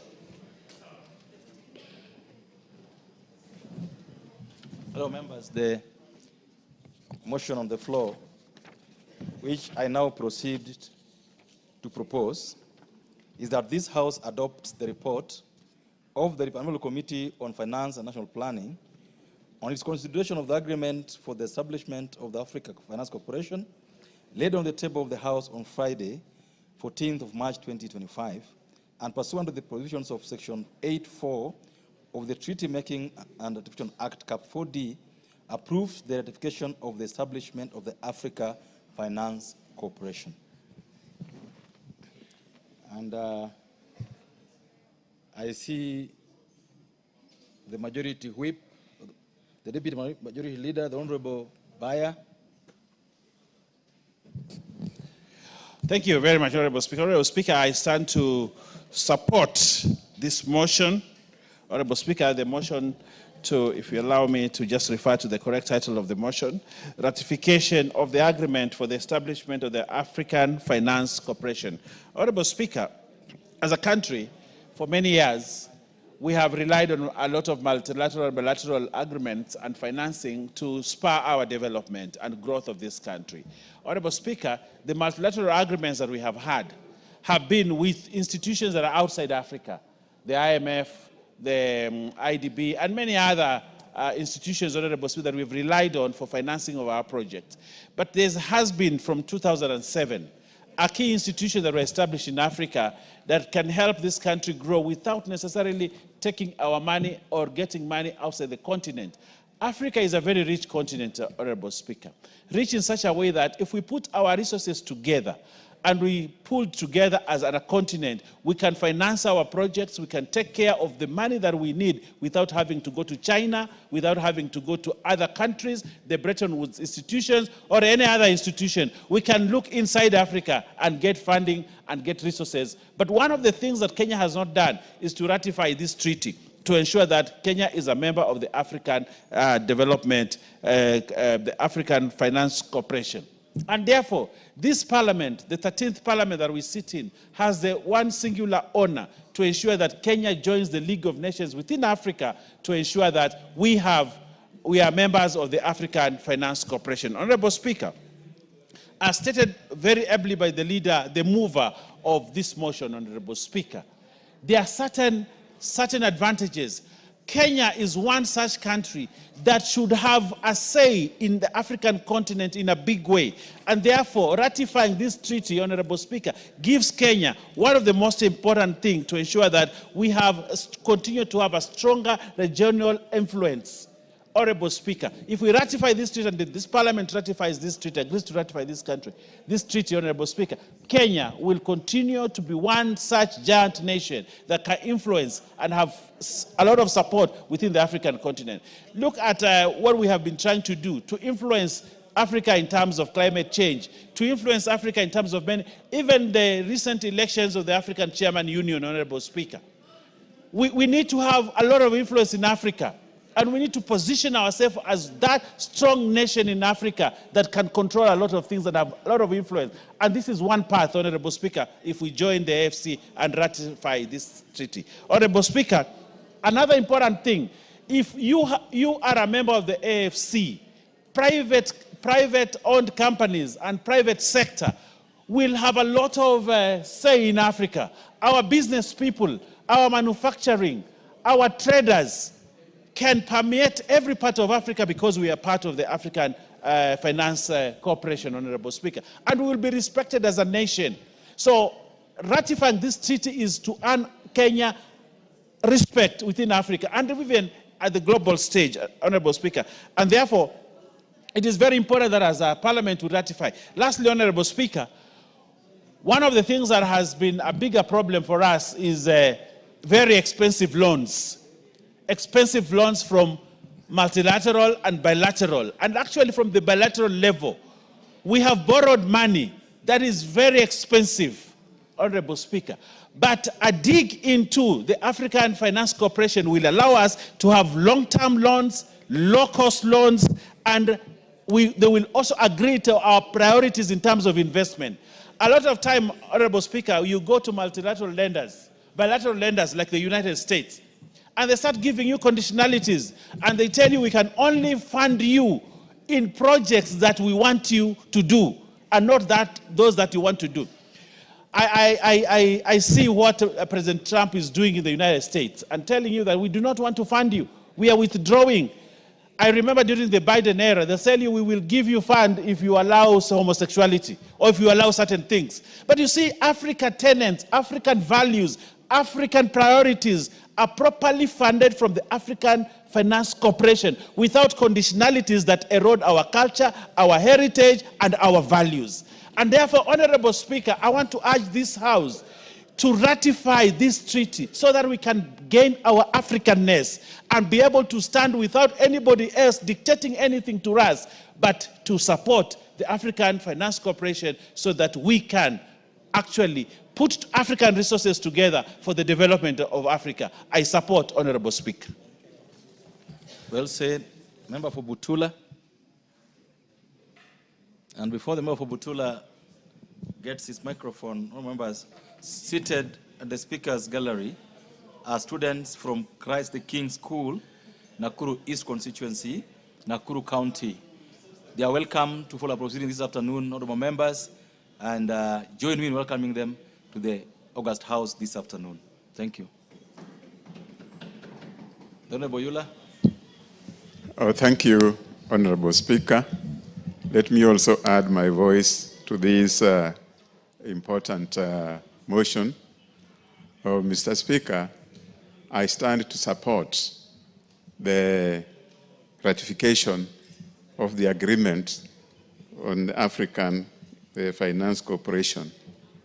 Mr. Speaker, Africa has had only African Development Bank for a long time, and the African Development Bank has not been able to satisfy the requirements or the needs of the African countries. So this African Finance Cooperation is going to support the gap that has been remaining where African Development Bank has never been able to fill. Mr. Speaker, African Finance Corporation is a development finance institution, and it's going to support African countries in the infrastructure development, power, and other development activities. Honorable Speaker, this finance corporation is owned by the African countries. So far, it has 43 members, and the headquarters is based in Lagos, Nigeria. So, Honorable Speaker, with this formation of the African Finance Corporation, the reliance on multilateral or other bilateral expensive loans will now go down. We should ratify this so that Kenya can be a free member and be able to raise financing for our infrastructure development. It is important, Honorable Speaker, that we move away from those expensive loans. We move away from the conditions that are always provided by IMF, World Bank, before we get any financing. This is homebred institution which will not have so many conditionalities like the ones we go through with the IMF and World Bank. So, Honorable Speaker, I want to urge this House to support this ratification agreement so that Kenya becomes a free member and starts borrowing from the African Finance Corporation. I support this motion, Honorable Speaker. Thank you. Honorable Gatanga.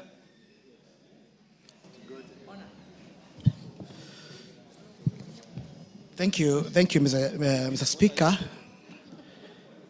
for the opportunity I rise to support the ratification of the Kenya accession of the agreement for establishment of the African Finance Corporation. Mr. Speaker, I had an opportunity to peruse the report of the Finance Committee, and I've been able to see the arguments on the pros and the cons, especially from the people or the public who brought in their comments on this report, Mr. Speaker. My position, Mr. Speaker, is that the ratification has not come in a more better time than now, bearing in mind that countries like America, Europe, and even China are becoming now more insular. They are more focusing more on their own economies, America for America, Europe for Europe, China for China, and therefore you find that it is high time African countries create their own financial institution to support their needs, to support their growth, and in particular to ensure that those financings come without strings attached. And I appreciate that the African Finance Corporation, being a multilateral development financial institution, is dedicated to infrastructure financing in Africa as a primary, primarily or through debt and equity. The other issue is that the cooperation is focused on bridging African large infrastructure deficit by financing projects that have high developmental impact on the economies of African countries. The cooperation also acts as both as a lending and advisor to clients in Africa, offering project and structured debt finance. And finally, Mr. Speaker, Kenya would gain access to significant source of capital for large-scale infrastructure projects. We have an issue here, Mr. Speaker. You find that this week, and the papers reported yesterday, the central bank was very busy and raised about 70 billion. What was the price of that money? Is between 12 and 13%. Sorry, between 13 and 14%. Mr. Speaker, we have bonds, infrastructure bond, which this country is paying between 18 and 19% to do our roads. It is not sustainable, Mr. Speaker. And therefore, you find that the African Finance Corporation is coming in to plug in so at least can be able to face off those expensive short-term debts. Incidentally, because America has withdrawn their own financing to African countries through USAID, it's a high time we look at this issue more critically and create our own financing platform for our own country, for our own situation. And Mr. Speaker, you find that this country is struggling with things like expansion of our airport. AFC comes in as a panacea for that because its role is to finance long-term, high-impact infrastructure. Things like the Mau Summit, the Rironi Mau Summit Road, which has we've been struggling with for over the years. This is now high time AFC comes in and plug in their own money. We do an expressway from Rironi all the way to Nakuru, Eldoret, all the way to Mau Summit, and even possibly we go all the way to Kisumu. And finally, Mr. Speaker, how good it is that AFC is incorporating the private sector in its capital raising to an extent that our local banks, our local investors will have an opportunity not only in participating in the capital raising, but also in the journey of creating employment for our young people. Thank you, Mr. Speaker. Thank you. Member for Marakwet West.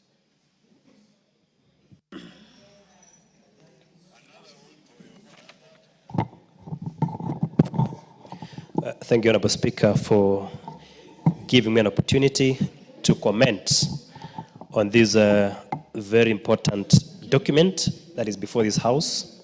Honorable Speaker, I rise to support the ratification of the Kenya's ascension of the agreement for establishment of the Africa Finance Corporation. Honorable Speaker, in this country we have a very progressive constitution. And Article 2, 5, and 6. Member for Gatanga, what is that?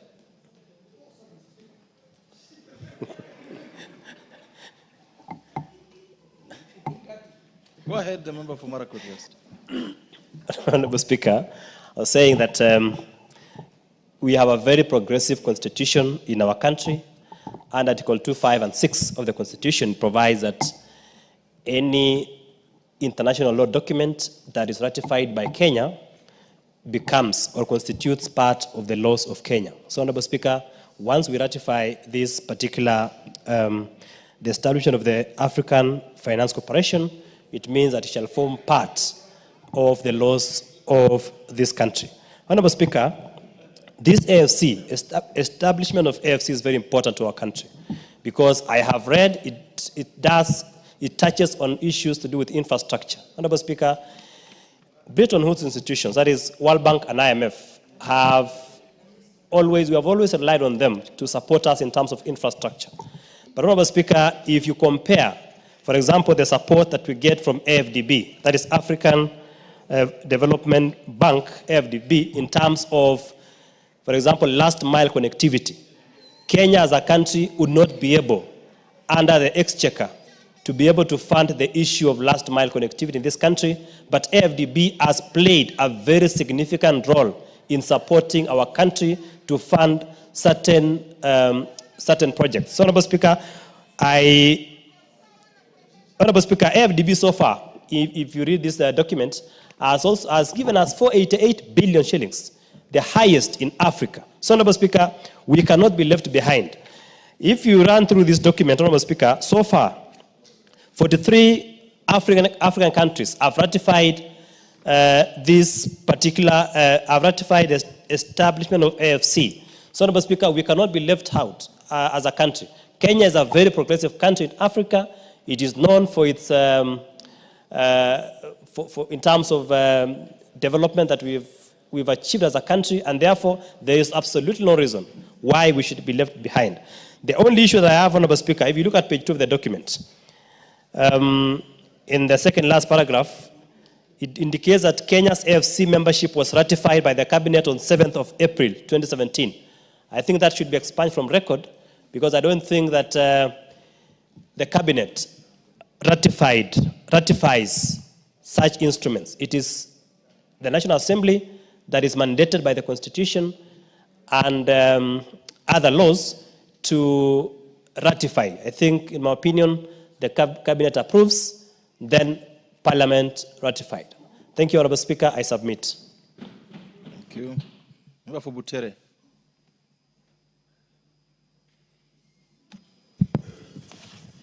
Honorable Speaker, I'm prepared to move the report for Public Accounts Committee. Thank you. So the next in line is a member for the Honorable Irene Mayaka.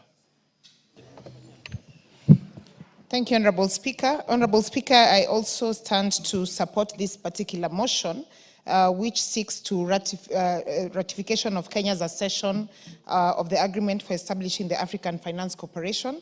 And Honorable Speaker, this is something that is actually long overdue, because this particular ratification will be able to give us consent to be legally bound by the decisions, by the terms, and also become a beneficiary of this particular treaty. Honorable Speaker, most members who have spoken have referred to the current treaty and agreement we have with the AFDB Bank. And Honorable Speaker, AFDB has been very significant for us, because AFDB has 5 pillars. One of them being Light Up and Empower Africa, Feed Africa, Industrialize Africa, Integrate Africa, and improve the quality of life. And Honorable Speaker, when you look at the Light Up Africa pillar of the AFDB, Kenya is said to have been the highest beneficiary of an amount equal to 488 billion. Honorable Speaker, this has enabled us to be able to actually push one of the key projects, which is the last mile connectivity. And Honorable Speaker, I have seen evidence of what this has been able to do. The other day, when the Minister for Energy visited Nyamira County, and some of the areas where they got last mile connectivity, we had old women who said since the day they were born, they have never seen electricity. So you can actually see the direct benefit of our associations with these financial institutions to the Kenyan people, because it goes directly to the people who are affected.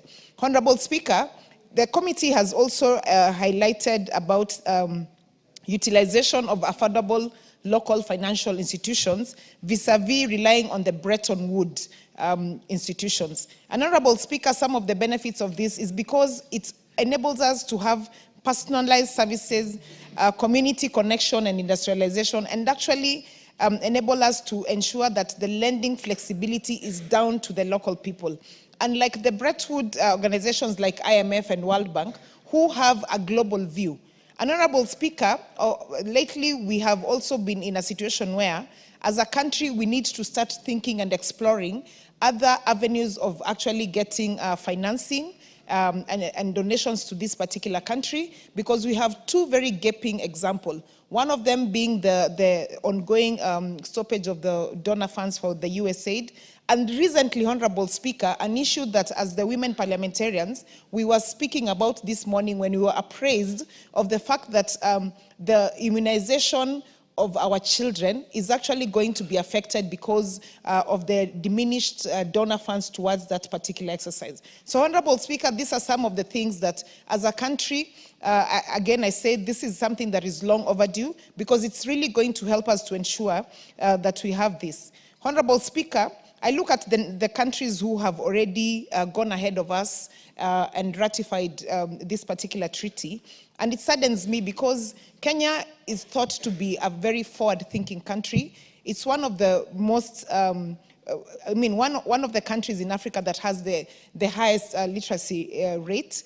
And also it is one of the countries that has very serious issues when it comes to infrastructure that we actually need support in this space. So, Honorable Speaker, I'm really happy that we are going this direction, and not just in terms of infrastructure financing, but also, Honorable Speaker, when you look at the international trade. Kenya right now is top 3 in terms of cryptocurrency trading.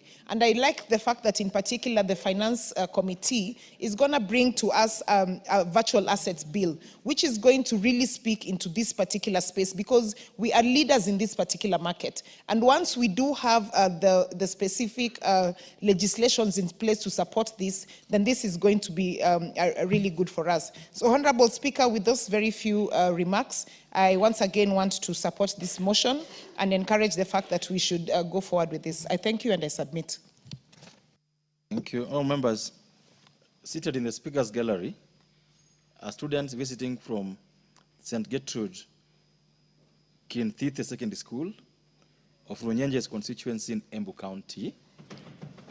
And seated in the public gallery are students from Oloirian Junior School of Kajiado West constituency in Kajiado.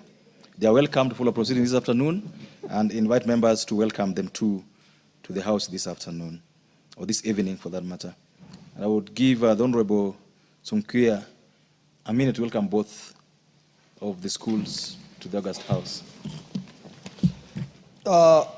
Thank you, Honorable Speaker. I want to take this opportunity to welcome the Oloirian Primary School,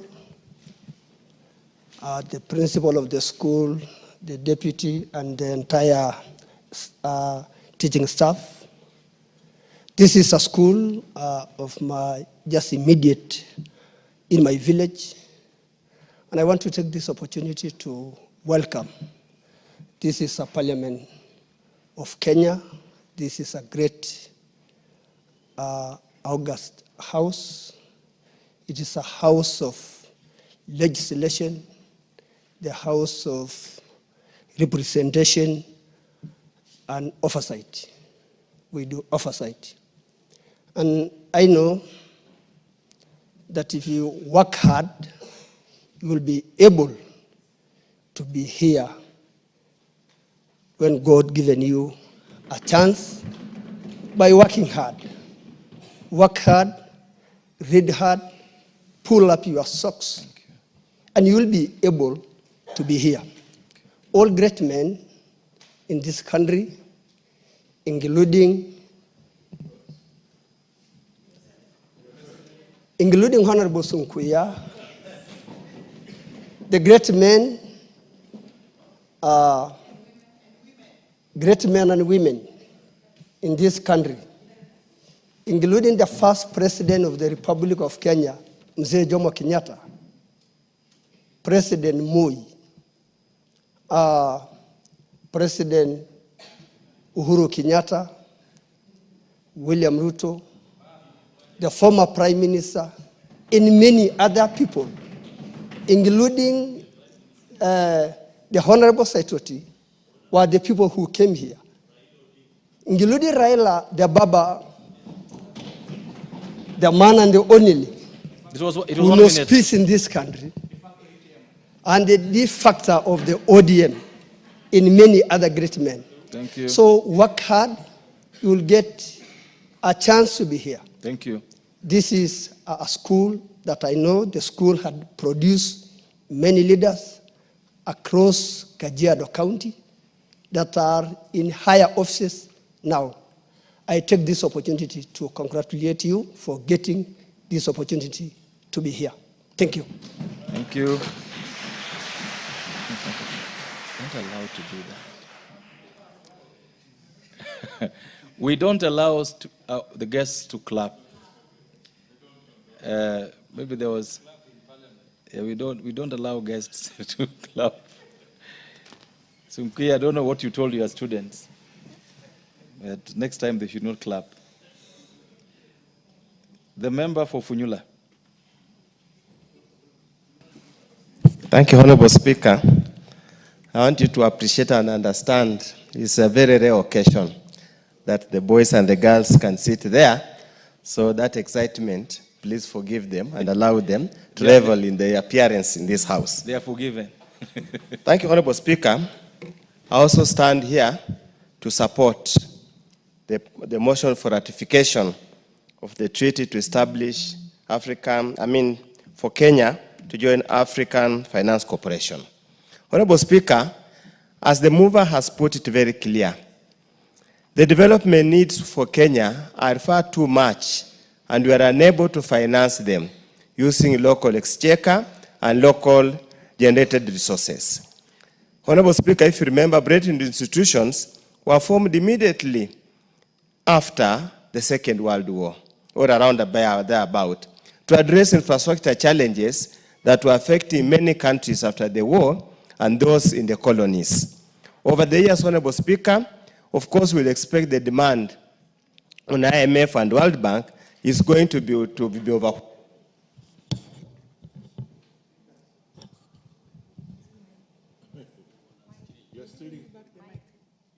My enemies. Honorable Speaker, obviously, over time, we have to start looking inwards. If you hear and you see the tone of the main contributor to IMF and the World Bank, that's the US and the European countries, is now to look inwards. In fact, Honorable Speaker, in many countries now, all politicians who talk about nationalism get elected compared to those who talk about global issues. So, Honorable Speaker, it's a laudable venture for the African countries. If you look at their website, they say they were established in 2007, and it's a joint venture between private and public institutions to raise funds to undertake various development projects all over Africa.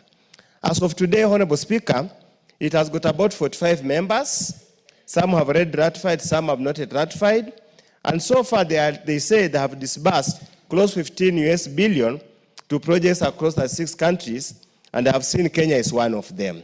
That shows that they have the capacity and are progressing adequately. And let me also join the remark by the Honorable Chair that as Kenya becomes a member, becomes a shareholder, they need to look at the treaty so that all the issues that we have raised in the report are addressed before they finally sign. Because, Honorable Speaker, by the very way the Act is set, Parliament basically cannot amend, can only pass or approve with reservations. And those reservations can either be considered or not. But when you're looking at such kind of a treaty that has got very many members, the room for maneuverability becomes minimal. That's why we always urge at the very start, let Kenya participate in the drafting these treaties so that our interests are taken care of. We also just hope, Honorable Speaker, the interest rates that are being advanced to this by this institution will be market interest rates that do not hurt the economies of the African countries.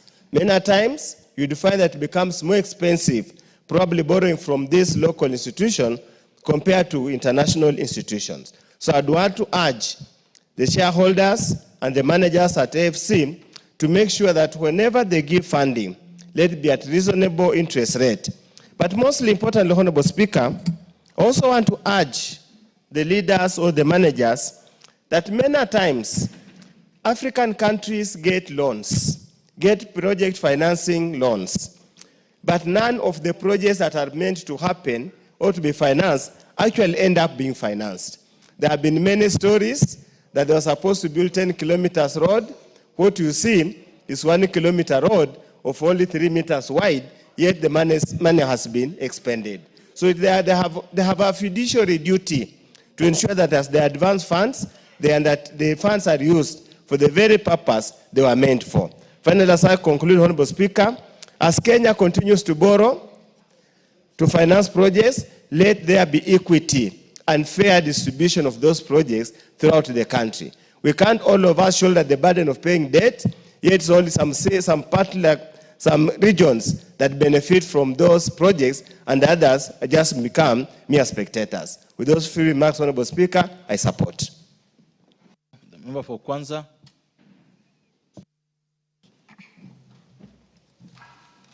Thank you, Mr. Speaker, for giving me the opportunity. I think I want to first and foremost thank the Committee for Finance for coming up with this very important motion, because our country is actually a developing country.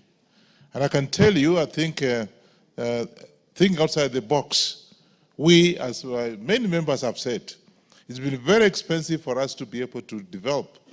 And historically, Kenya is the best actually country in the region in terms of development. But we have been relying on actually foreign aids, which, as mentioned several by members who have contributed to this, Mr. Speaker, has been very expensive. And therefore, we have to think outside the box. And I want to therefore thank the Finance Committee for coming up with this particular, because it's outside the box. And I want to thank the chairman who is passing in front of me, that he has done very well to think outside the box and come up with this, because already we have 43 countries. And therefore, we are actually joining our brothers and sisters to be able to do what is required for our country. Because you go out there and if you go, Mr. Speaker, I think you have traveled outside the country, you go out and say you are from Kenya. Oh, you are from Kenya. And you know, most people, we admire to come to this country. Why? Because of the past records. But I think we'll be able to be affirming our development, and therefore I think this particular motion should be passed yesterday, not today, not tomorrow, yesterday, so that we can be able to move faster and rectify this agreement, so that, Mr. Speaker, so we join this and be able to, and as you know, the rates, they give us loans, and the loans are, unbearable. And therefore, Mr. Speaker, again, this is a very good thing. Chairman, I think you have done a very good, and congratulations for having thought outside the box, because we have been sitting here the last, I don't know how many terms, and this has not come up. So we're now rectifying this, and we want to move very fast so that can be able to benefit from this, because the rates are very good, and of course the interest rates, once they are low, of course the economy will grow faster than what it is today. And of course that again means creating more jobs and developing even further and doing things that actually the other European countries are doing. So we want to surpass countries like Germany, China, not China, but Germany, whatever, France. We want just to be equal, so that at least, Mr. Speaker, we are mentioned. Today you travel out there and you say you are coming from Kenya. I said, oh yeah, we were in Kenya some years back and you are doing very well. How are you doing now? We have nothing to say, because most of the work that we have, most of the projects we have are actually based on importation, based on foreign exchange, renting us at very expensive. And that's why, in fact, now you go to a place and they give you the exchange rate, and you can't do it. So with those few remarks, I want to agree with this rectification, and please, the department should move faster so they can be able to move on and see what you can do on this particular motion. And I hope when it comes in third reading, we'll pass it like we have never, there will be no need even to discuss about it. I want to support this particular motion. Thank you very much. Thank you. Member for Yatta.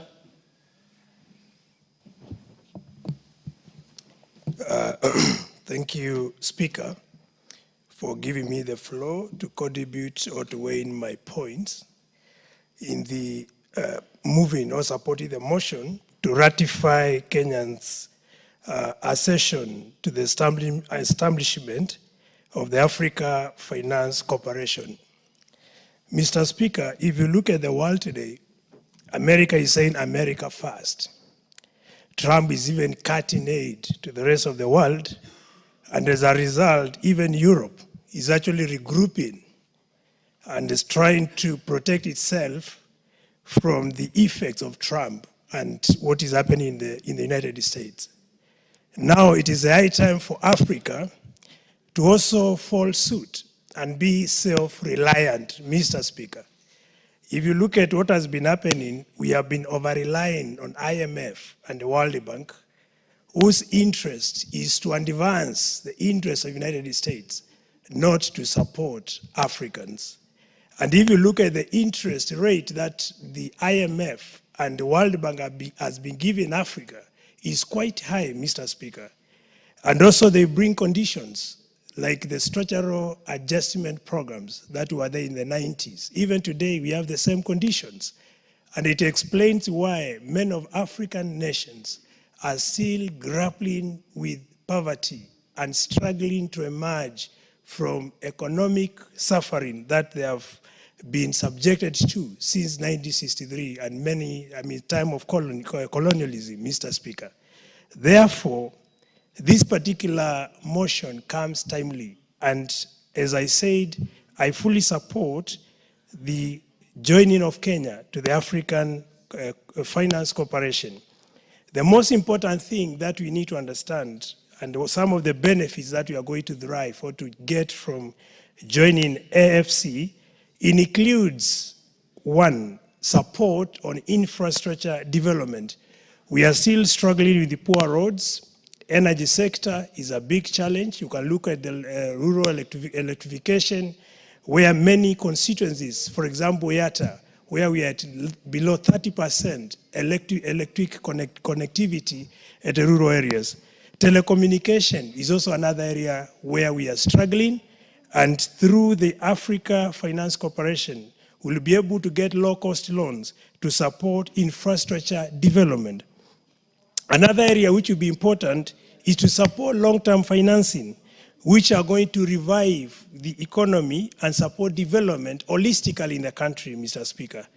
Another key reason, which explains why I'm supporting this motion, is elements of the job creation and industrialization. Through Africa Finance Corporation, many of our local sectors, we're talking of energy, telecommunication, will be revamped or revived, and as a result, jobs will be created. Not to mention support to local businesses that are going to support in creating jobs for many of our youths who are still struggling with employment or unemployment. Again, as I said from onset, it's important to support regional integration and trend.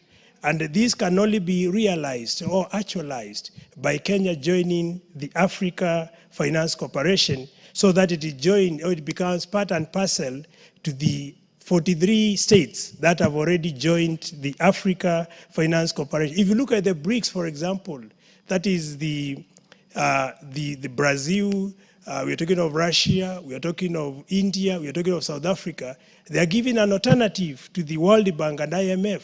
So Africa Finance Corporation will be a force that will basically be championed by Africans, and which is going to advance interest of Africans. So, Mr. Speaker, before I rest my case, I want to say that as much as we also want to support our country joining Africa Finance Corporation, it's important to underscore that all the money that you are going to borrow, it must be used prudently to avoid a situation whereby we are going to incur more debts and then we can't see value of the money you've borrowed. So with those few remarks, I support the motion and I submit. Thank you.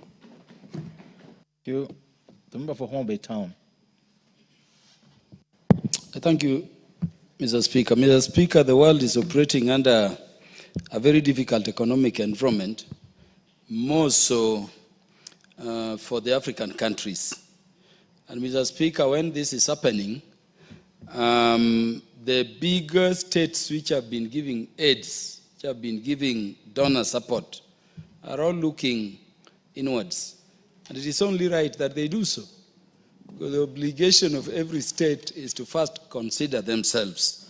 Honorable Speaker, I want to agree with colleagues who have said that we had the Bretton Woods institutions to help deal with these economic situations. And I'm saying they need to continue. But Honorable Speaker, some of their conditionalities put states in very difficult, situations. And we know what happened to Kenya in terms of our finance bill, which was rejected last year. Honorable Speaker, it is therefore become very necessary that we look at models of financing around Africa, which, number one, would avail ready money to us, something in the model of, what we call SACCO locally. Somewhere where we can invest, other people who need those, monies can be using them. We can be earning something minimal as investors in, such corporations, and somewhere from where we can get easy money whenever we need them. Honorable Speaker, mainly for purposes of urgently needed infrastructure, be it roads, be it expansion of the railway networks, be it expansion of airports. Honorable Speaker, we are in a situation where we don't have enough money to deal with all our infrastructure needs. Yet our people are also so poisoned against alternative sources like private, public, what do we call it? The PPIs, the PPPs, where the private and the public bring money together. So the other time we were thinking of a private-public partnership on the reconstruction of Jomo Kenyatta International Airport. And you saw, without due understanding, people are making noise all over saying this amounts to selling the airport. In these circumstances, Honorable Speaker, the African Finance Corporation comes in handy. I know some of us have spoken about the African Development Bank, but even those give loans on very high and exorbitant conditions. Honorable Speaker, if we don't model these financial institutions around ourselves, our cultures, our currencies, we will always have problems. People are forgetting, Honorable Speaker, but there is a time before President Trump came in when any organization which was giving money to any state, be it a loan, be it a grant, be it aid, had to condition it upon recognition of LGBTQ as a human rights and, undertaking to support it. And that was an executive order signed by President Obama. I'm happy President Trump has now come, and now we don't have, such conditions coming from there. But in as much as President Trump has come, the Republicans, by their nature, look inwards. There is very limited financing available here. When we have the African Finance Corporation, Honorable Speaker, we have an institution into which we can invest, from which we can get, borrowing on terms which are acceptable, terms which do not impose, changes to our cultural norms, and we can be borrowing on the currencies we dictate. We can borrow in Kenya shillings. Honorable Speaker, just the foreign exchange alone, you remember when the dollar moved from 110 Kenya shillings to 169. It means if you took that loan, it has moved in terms of our denomination by that amount. So if we have a local institution, an African institution, like the African Finance Corporation, we can easily, invest there and we can borrow. And let me therefore thank our President, because I had the occasion and privilege, Honorable Speaker, to accompany the President to a meeting which was attended by the top leadership of this bank during the Kisumu International Conference. And I had our President confirm that indeed we have started investing in this organization. With that, Honorable Speaker, I therefore want to request the membership of the House. Allow the Honorable Koloma 1 minute. Yeah. I want to join the chair of the committee in charge of finance and national planning, where I also serve as a member now, in urging the members of the House that we move expeditiously and we become those African states which can be seen to be investing there as fast as possible, so that in this environment with the developments we need, we can have them expedited for the development of the country. And I want to agree with Honorable Ferdinand Wanyonyi that this one is long overdue. The faster we pass it, the better in terms of the ratification. Therefore, support the ratification of the agreement for the establishment of the African Finance Corporation. Thank you, Honorable Speaker. Thank you. The Honorable Jackson Kosgei, you want to say something on this? Thank you, Mr. Speaker. On the onset, I support the ratification of the African Finance Corporation. Mr. Speaker, it has been prosecuted by colleagues who have spoken before me, giving details on the content of the bill itself. It has been said that it is not great wealth in the few individuals that proves a country is prosperous, but great general wealth evenly distributed among the people raises a nation. Colleague has just mentioned earlier on about the development of Europe immediately after the two devastating wars, 1918 and the one for 1940s. They regrouped as nations and said, we want to develop Europe. They had a dream to have a garden, although they considered the rest of the world as a jungle. But then they said it was not going to be possible when every individual country would develop infrastructure for their own country using their own resources, unless they brought them together. Mr. Speaker, in 1947, they started the International Bank for Reconstruction and Development. It was later to be known as the World Bank. It played a very crucial role in the reconstruction of Europe. So much that you have visited, if you have, any of us have a chance to travel, you find that infrastructural development in Europe is the same amongst all the nations. In fact, right now they have a visa that when you get one visa from one corner in Europe, you can use it across, of course, minus Britain, that moved out. Mr. Speaker, when it was studied by many scholars as to how they succeeded to make sure, because it is easy to discuss, we ratify a treaty and remains in our archives, or it goes slow. There are three things that made Europeans to develop, and studies show, Mr. Speaker, that number one, they were guided by the solidarity of purpose. We must agree that there is no one who will develop Africa except ourselves. And this was the dream of our fathers who fought for independence and self-rule and our dignity as Africans.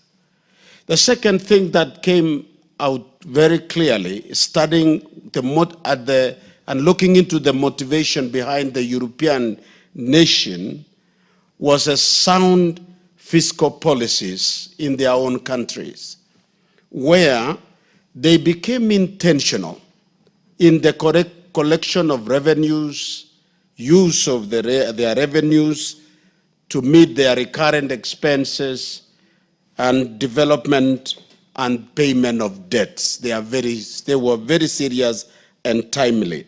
And finally, Mr. Speaker, is that the European nations were guided by national pride. What you are seeing now emerging again.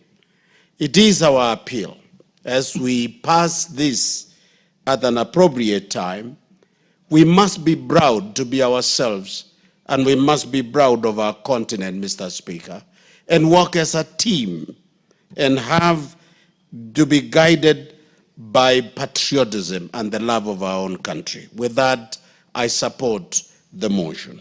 Thank you. Okay. Member for Garissa Town, Honorable Deco, where's your card? Sorry, Mr. Speaker, I didn't come with a card today, but I'll promise next time I will have my card. Thank you. Thank you for giving me this opportunity, Mr. Speaker. Mr. Speaker, Kenya is the 6th largest economy in the African continent. I am surprised that we are having this debate at this time. Having established this cooperation in 2007, this debate should have happened a long time ago. So it is timely and although late, but never late. If you look at the institutions, finance institutions of the world, World Bank, IMF, which America is the major shareholder of those funds, they still borrow from those funds to develop their infrastructure, to develop their country, to develop their roads, their electricity, their communication systems, their railways, and their health systems, the water systems. We need to be in this kind of grouping or organization, and we can influence as the 6th largest economy. We should be contributing almost the largest amount into that fund so that we are able to benefit from it. America itself borrows from China and other countries and other finance institutions. The other day they joined the Asian Bank as one of the shareholders. So for us as a country, this is a very timely decision, and we want to thank the chairman and his team for bringing this. And for sure, I think we will pass this this motion, and it will be actualized. For us to develop as as Africans and in the region, we must pool our resources together, both from the private and the public sector, so that we can develop joint infrastructure programs that will cut across all the continent.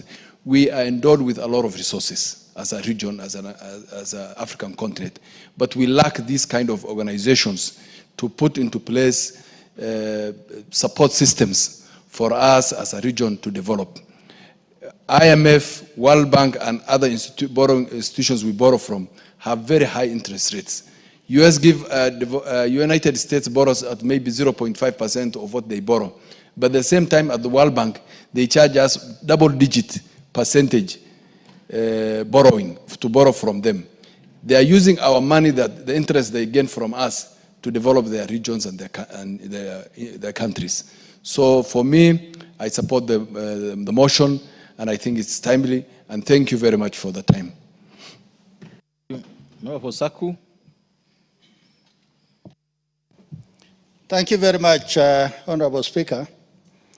Speaker, I rise to support this motion. Article 2(6) of our Constitution is very clear that ratification is a constitutional issue. We are laws that are enacted outside the borders of our country. Once we agree as a House, then it forms the body of laws of this land. And Article 94(5) is very clear. And on that, the executive know that nothing will have a force of law unless it is passed through this House.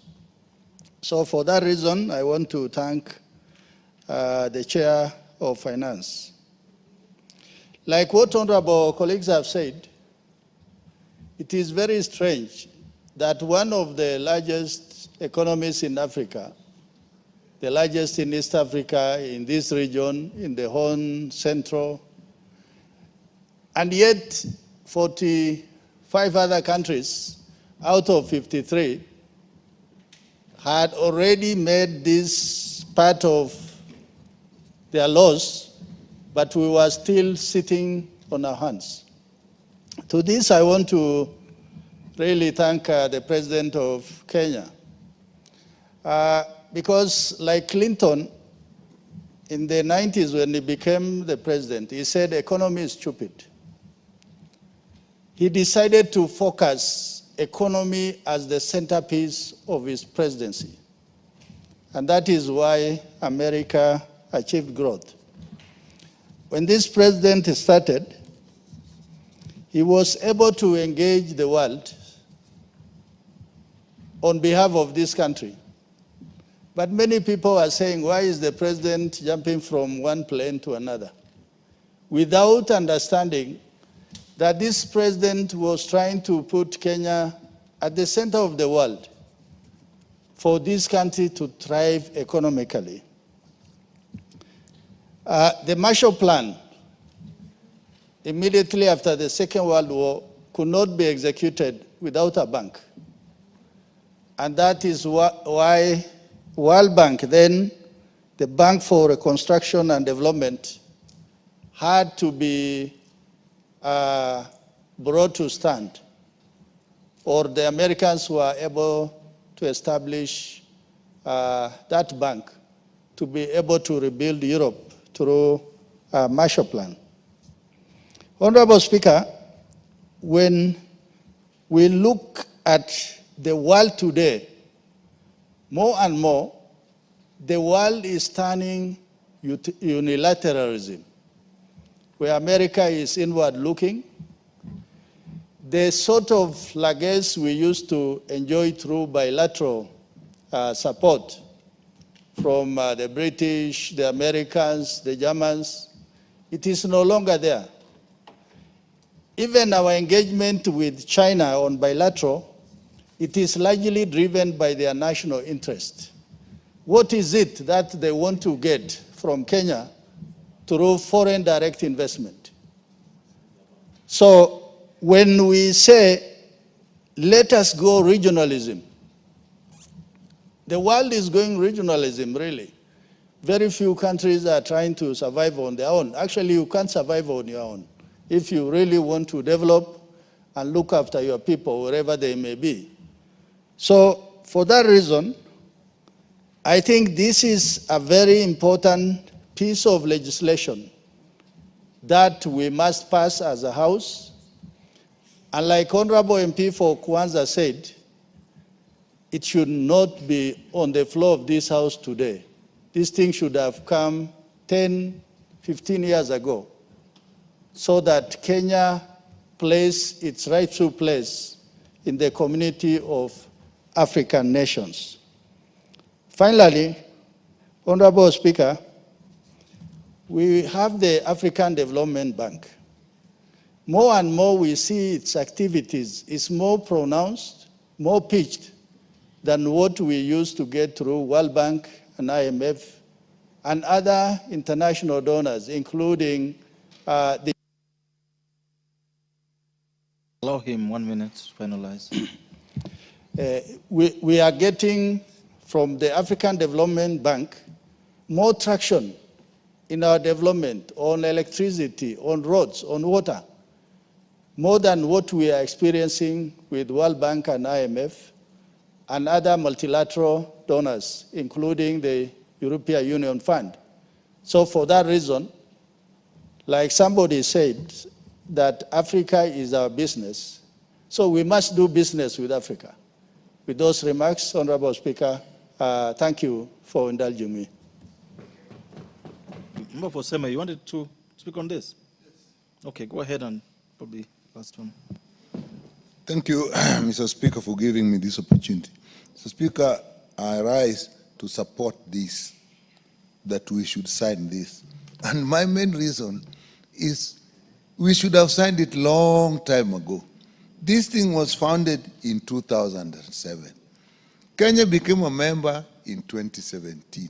I'm sure at that time the cabinet must have made that decision. It is today we are discussing it. So for that reason, I think that's the thing we should have signed.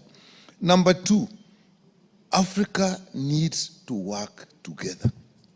If you start from the days of slavery, colonialism, and then the Second World War comes, and suddenly European countries realize that they can't keep the colonies. The colonies have to go. And if the colonies have to go, they need the resources. What do? The war ended in 1945. 1947, they are starting the their development bank, which first of all dealt with infrastructure in Europe and now has become for the whole world. And there's evidence that actually more money leaves Africa now than even before the independence of the states. So we need it. How come, even at the time of it, Pan-Africanism died? Again, the same time around the 50s, there was Du Bois, there was Kwame Nkrumah. They were saying, let Africa come together and be one big federation.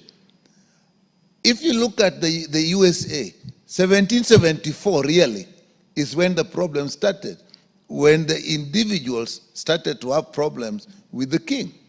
They decided the only thing that will give them strength against domination from Britain was to actually form one union. By 1776, they have the Declaration of Independence, of the American independence. And look at what they are now. They have been helping the world, now they are closing in again. So where do we go? We need our own institutions. So if the African Finance Corporation is to work, in fact, it is a multilateral. You had African Development Bank there, you have the African Export-Import Bank there, even have the Islamic Development Bank there. It is all our institutions that are putting together, and the member states are the shareholders. What can be more homegrown for Africa? So I think we should really say, and again, it is targeting development. Me, I'm hoping for the time that our young people will want to come from Cape Town and say they'll move all the way to Cairo without anybody asking them anything. They move from Mombasa to Senegal on a clean, nice road. They drive. Then we'll have one Africa. And at that time, it is this that will take us there. So me, I support it. I think it must be.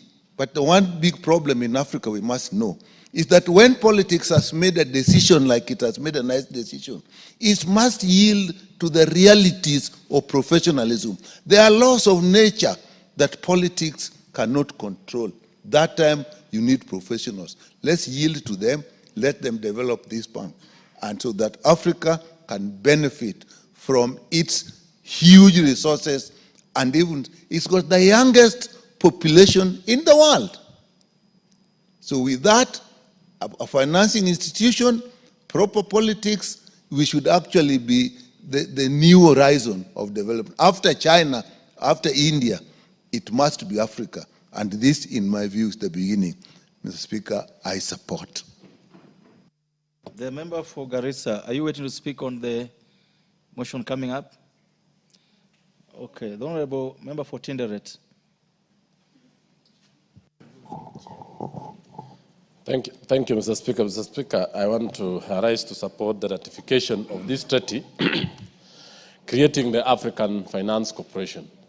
Honorable Speaker, this is a treaty that is long overdue, and the ratification of it in this House since it started in 2007.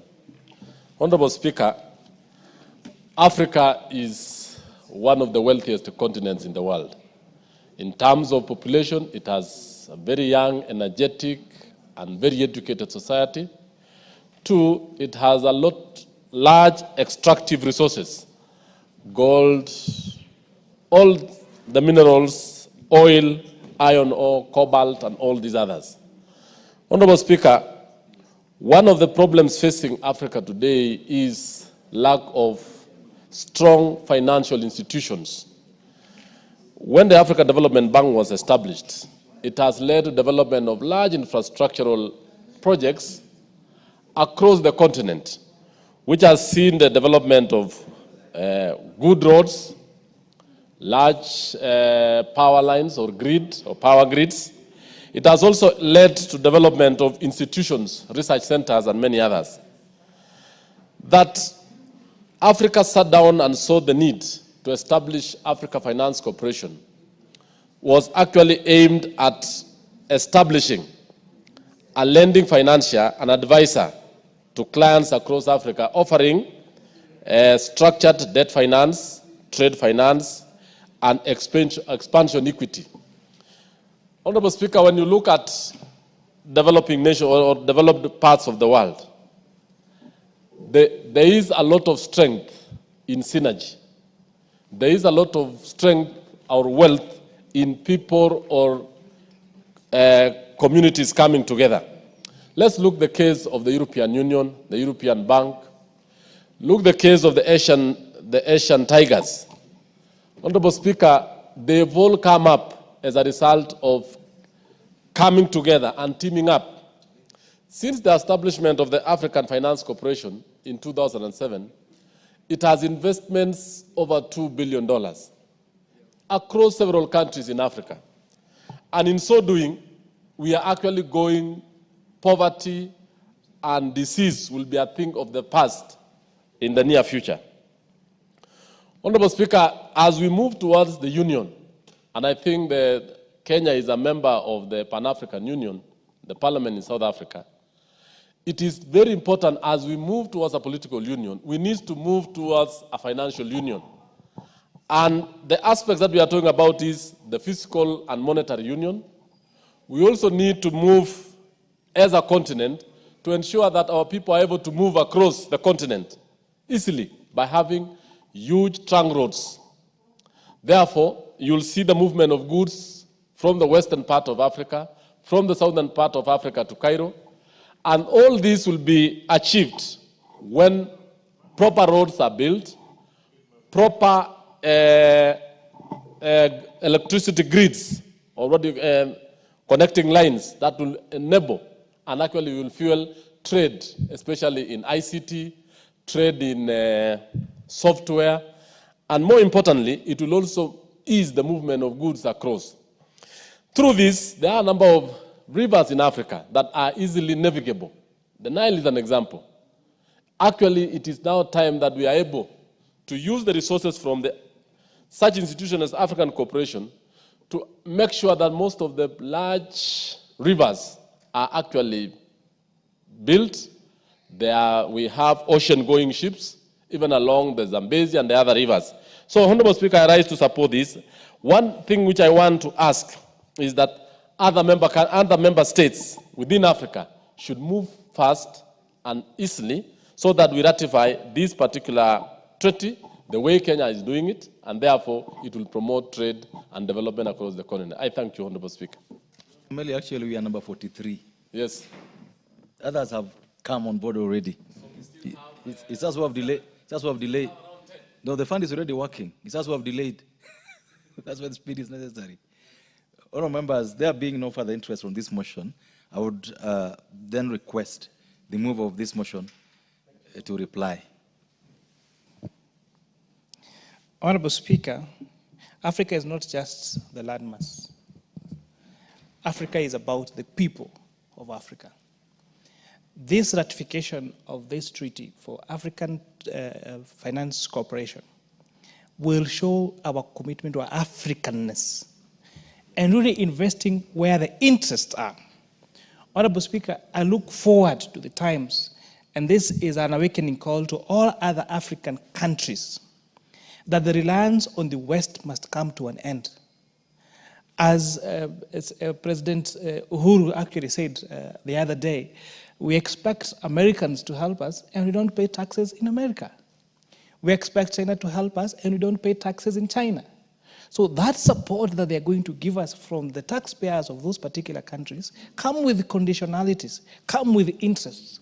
But if we invest in an African institution, then we are going to make sure that we support our own, we grow our bank, we grow our resources, we grow our countries, we grow Africa. You know, Africa, Honorable Speaker, has a potential of outgrowing all these Western countries, Honorable Speaker. We have a much younger population. We have a better skilled population. We have one of the best skilled populations globally, Honorable Speaker. So if we leverage on what brings us together as Africans, if we leverage on having institutions like this that are built by Africans for Africa, then that is the only time we are going to see development, not just in Africa as a continent, but most importantly, in this great country that we love called Kenya. In those few remarks, Honorable Chair, Honorable Speaker, I beg to reply. Thank you. All members, the decision on this motion will be made the next time it's listed on the order paper for obvious reasons. Next order.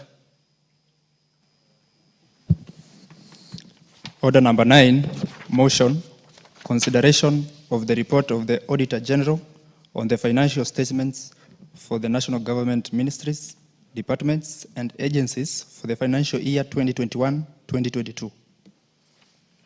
The Honorable Tindi Mwale, I'm sure you've been taking enough water waiting for this. Go ahead. Yes, thank you very much, Honorable Speaker. Honorable Speaker, I rise to move that this Honorable House adopts the report of the Public Accounts Committee on the examination of the report of the Auditor General on the financial statements for the national government ministries, departments, and agencies for the financial year 2021-2022, laid on the table of this House on 14th March 2025. Mr. Speaker, I want you to note that this is the second report that this House, that this committee has brought in this 13th Parliament. And Mr. Speaker, it is the first report to be tabled after the reconstitution of the committees. And I want to thank the honorable members of the committee for having made it a priority, first priority, that they peruse through the report which had been done by the other committee before reconstitution, and largely supporting and appending their signatures and adopting the report to be brought to this House. Mr. Speaker, before I indulge so much into the report, observations, and recommendations, I would like, first of all, to bring a correlation between the prudent use of public resources and how it can spur economic growth and also bring better living standards to the common Kenyan. Mr. Speaker, this committee is mandated under Standing Order number 205 to scrutinize and examine all the expenditure that is appropriated to state departments by this House, Mr. Speaker.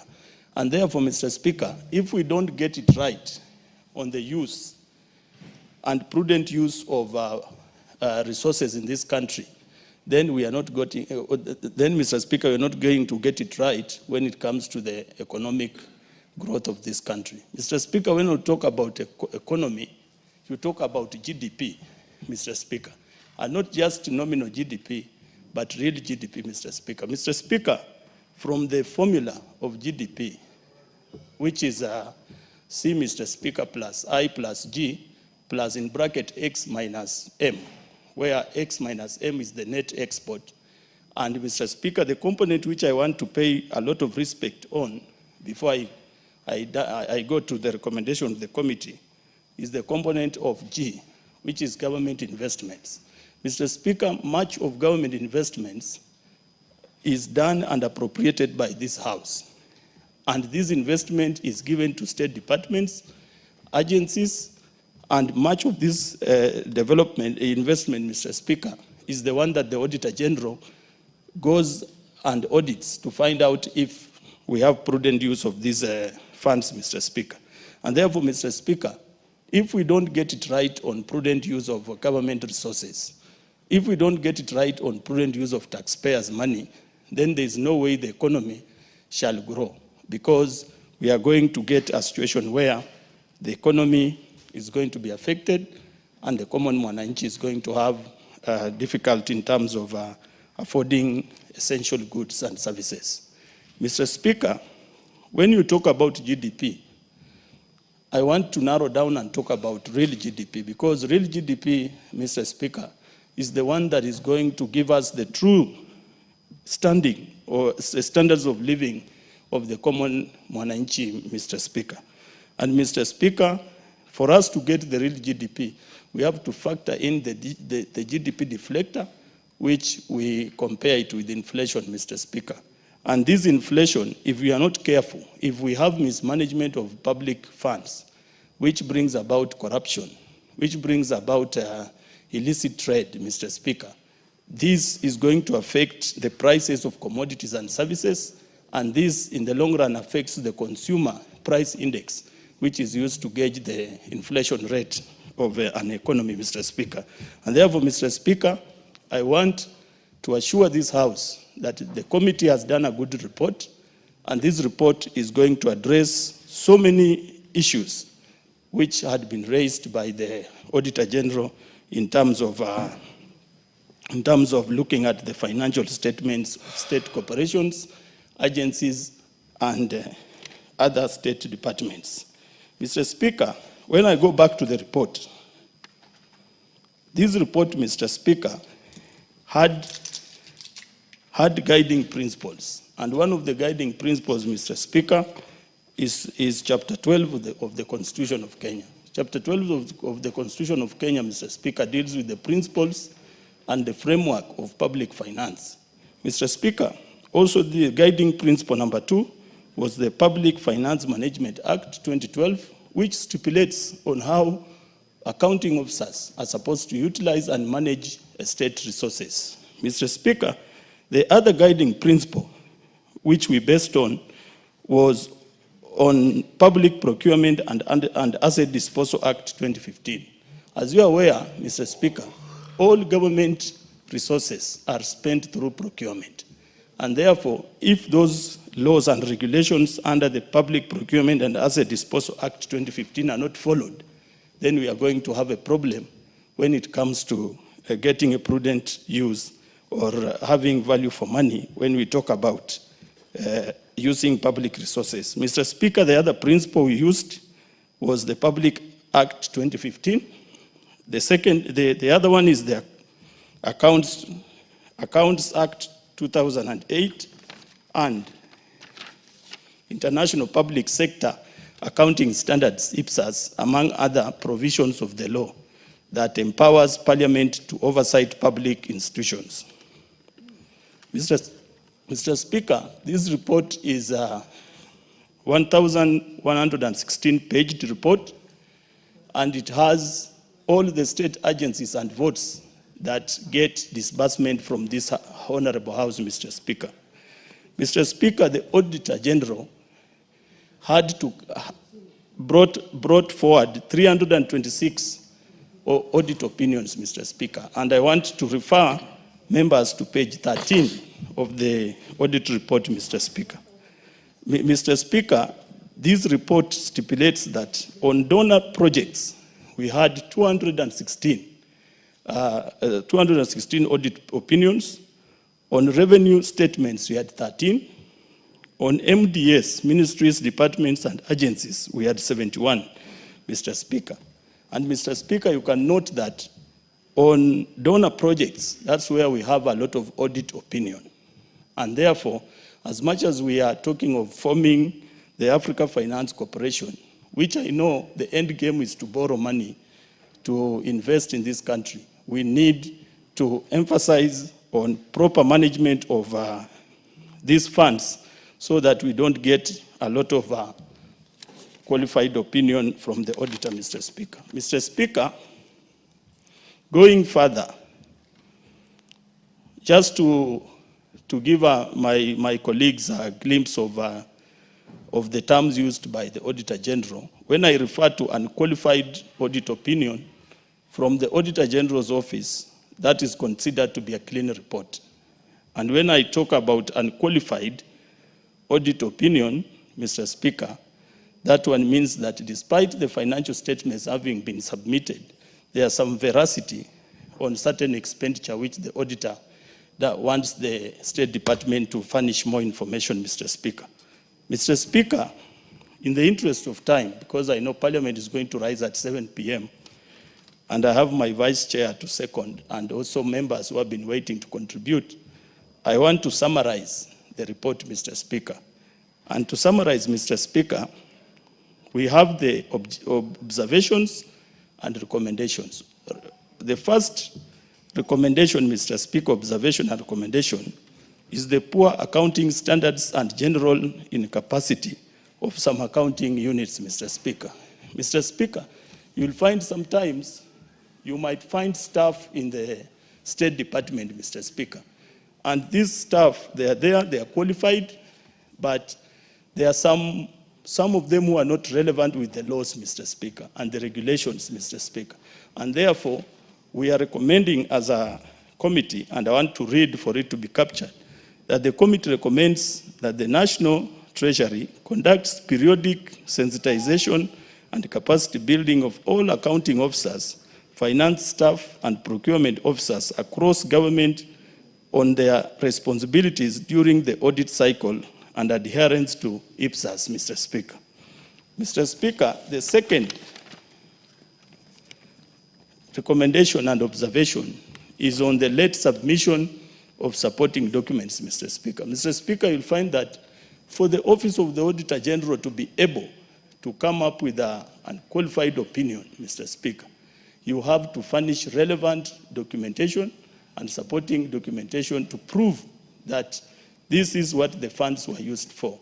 We have seen in many of the audit opinions, Mr. Speaker, the Office of the Auditor General has not been furnished requisite documents as requested from the Office of the Auditor General. And therefore, Mr. Speaker, we are recommending that Section 68(2)(k) of the Public Finance Act be adhered to by the state agencies so that information is provided on time for the auditor to do the scrutiny. Mr. Speaker, the other observation is non-existent or weak internal audit function. Mr. Speaker, as you're aware, every state agency is supposed to have an internal audit function, but the audit opinion have shown clearly that many of these state agencies lack the internal audit committees, and therefore the function is not practiced in many state agencies. Mr. Speaker, the committee reiterates its previous recommendation that Treasury submits proposal to the National Assembly within 3 months of adoption of this report, delinking internal audit function in terms of appointment, facilitation, and reporting from accounting officers to an independent office. Mr. Speaker, the other issue, which is an observation and a recommendation under number 4, is the long outstanding construction works and stalled projects. Mr. Speaker, we have seen in many cases a lot of projects have stalled in this country, and these stalled projects end up wasting public funds because of harsh climatic conditions. Some of them are subjected to inflation, and Mr. Speaker, the variations that are done actually end up making the projects very costly. And therefore, Mr. Speaker, we are recommending as a committee that the committee recommends that the National Treasury should only approve projects that it can guarantee funding and completion within the medium-term expenditure framework. No new project should be commenced by an agency before all existing ones are completed and fully funded, Mr. Speaker. Mr. Speaker, there is the issue of budgetary control and performance. And Mr. Speaker, this one has arose from all ministries, state departments, and this has made the budgetary underperformance predominantly attributed to late exchequer release, Mr. Speaker, and supplementary budgets or in capacity to collect AIA, Mr. Speaker. So, Mr. Speaker, the committee recommends that Treasury and the Budget and Appropriation Committee and the Departmental Committee on Finance and National Planning make realistic revenue projections and attainable expenditure estimates, Mr. Speaker. Mr. Speaker, the elephant in the room is the pending bills, Mr. Speaker. Mr. Speaker, we have seen so many companies and so many Kenyans suffer because of government not paying for services that was rendered to government institutions and even projects, Mr. Speaker. Mr. Speaker, pending bills is a major issue when you talk about economy being revived and surviving, Mr. Speaker. And therefore, the committee recommends that Treasury only rationalizes budgets that have not been committed. Further, borrowing by the National Treasury to plug budget deficit should be done uniformly across the financial year to avoid the end-year rush of disbursement and procurement in an effort to beat the deadline. Mr. Speaker, we have the issue of accrual and cash basis of accounting, and I'm very sure that many members are familiar with it. It's a basic principle of accounting, Mr. Speaker. Many national government institutions and state agencies are using the cash basis, and this one, Mr. Speaker, has a lot of disadvantages and drawbacks when it comes to accountability and keeping financial records, Mr. Speaker. Mr. Speaker, the committee recommends that the National Treasury expedites the full rollout of accrual basis of accounting, as this one is going to give the true picture of a finance state of our state departments and agencies, Mr. Speaker. Mr. Speaker, the other issue,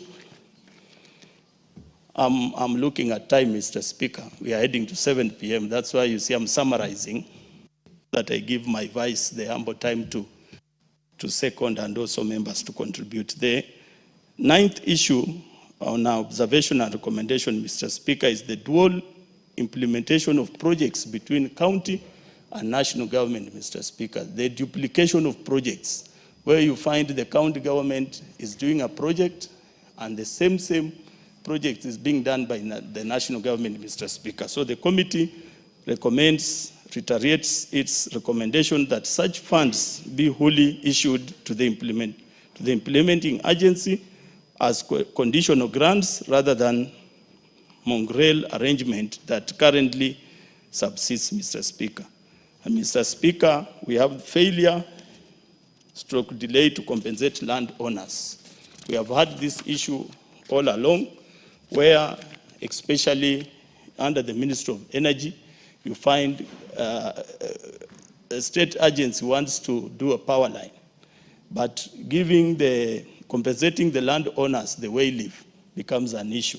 And therefore, Mr. Speaker, the committee had several instances, especially in the State Department of Energy, paragraph 1337, 1363, roads 5584, 603, 612, 695, 808, where projects had been undertaken without due compensation of persons, Mr. Speaker. The committee recommends that implementing agencies prioritize compensation of land acquired for project properly and before acquisition is undertaken, as provided for under section 1111, 115 and 117 of the Land Act, Mr. Speaker. So, Honorable Speaker, in a nutshell, the committee wants to assure this House that that this report is going to address major issues that have led to the mismanagement of resources. And Mr. Speaker,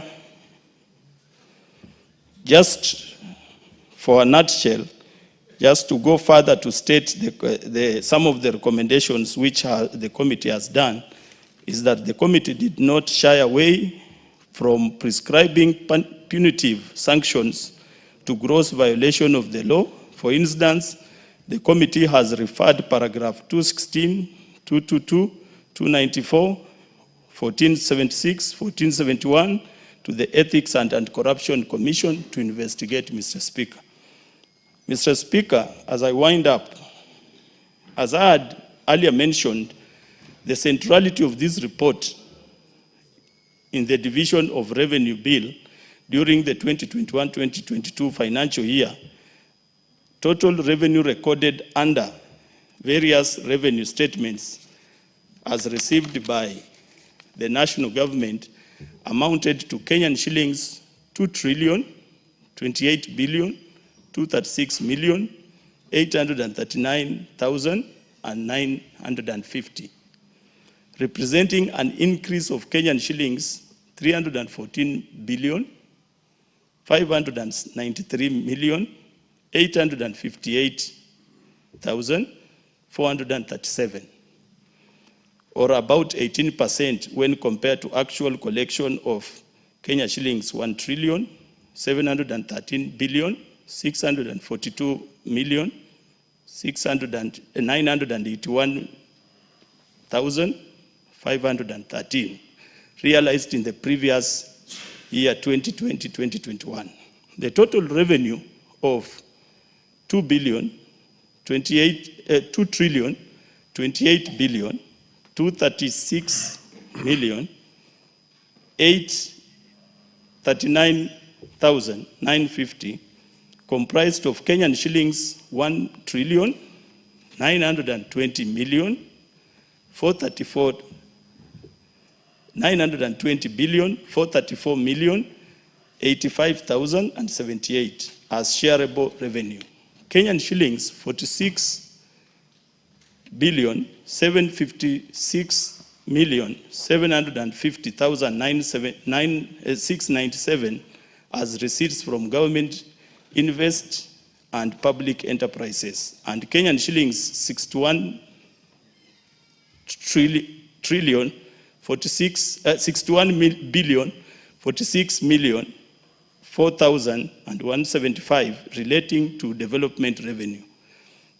In the 2021-2022 financial year, the total shareable revenue of Kenyan shilling 1,920,434,085,078 increased by 22% when compared to the shareable revenue of Kenyan shilling 1,570,562,945,014 in the 2020-2021 financial year.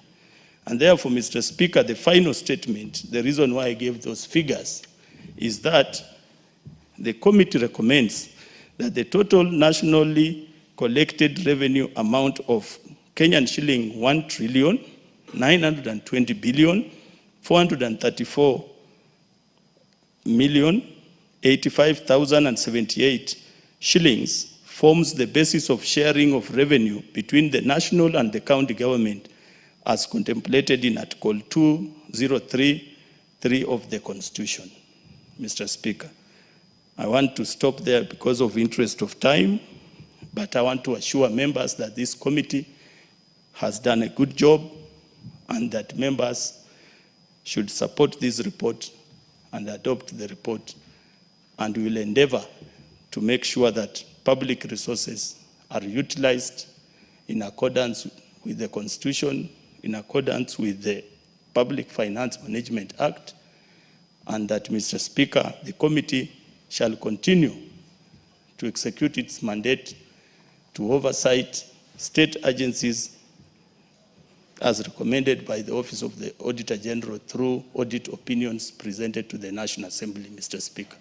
Mr. Speaker, with those few remarks, I want to invite the committee's Vice Chair Lady, Honorable Amina Udgon, MP, to second the motion. Thank you very much. Yes, proceed, Honorable Udgon. Thank you, Mr. Speaker, for this opportunity.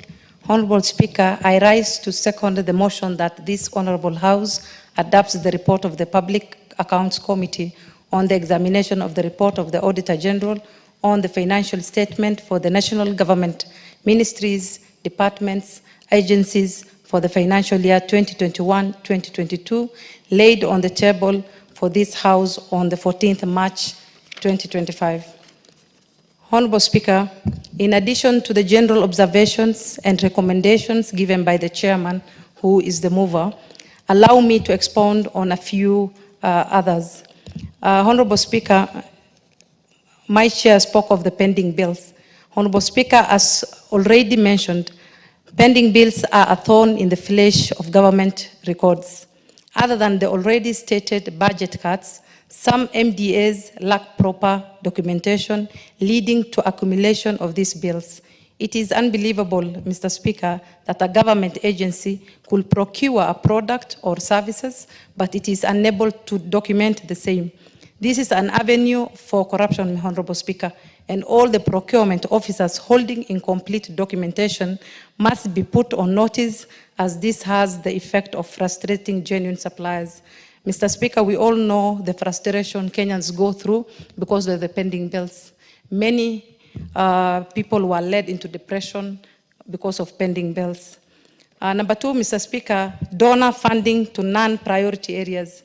The committee has seen instances where the country commits to loans whose outcomes and outputs are not a priority for the country.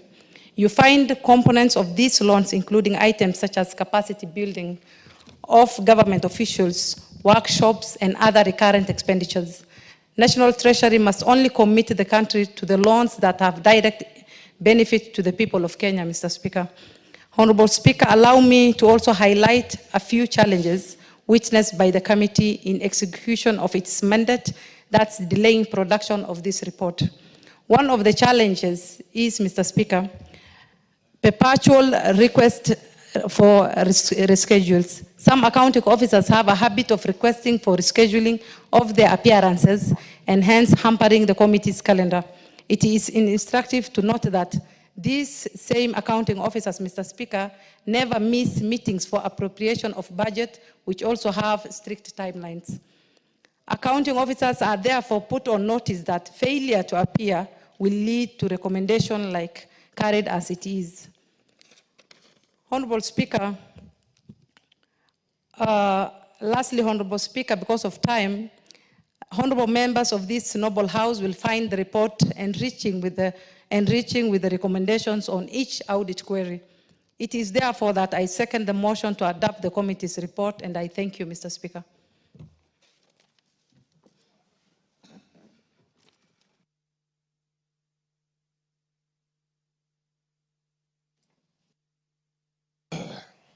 Honorable members, I now propose the question that this House adopts the report of the Public Accounts Committee on its examination of the report of the Auditor General on the financial statements for the national government ministries, departments, and agencies for the financial year 2021-2022, laid on the table of the House on Friday, the 14th of March, 2025.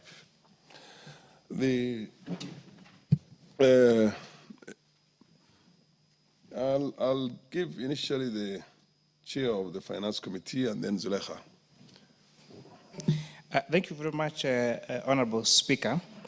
Honorable Speaker, first of all, is to congratulate the Public Accounts Committee for the good work they have done on this report under the able leadership of another young man from this country called the Honorable Tindi, Honorable Speaker.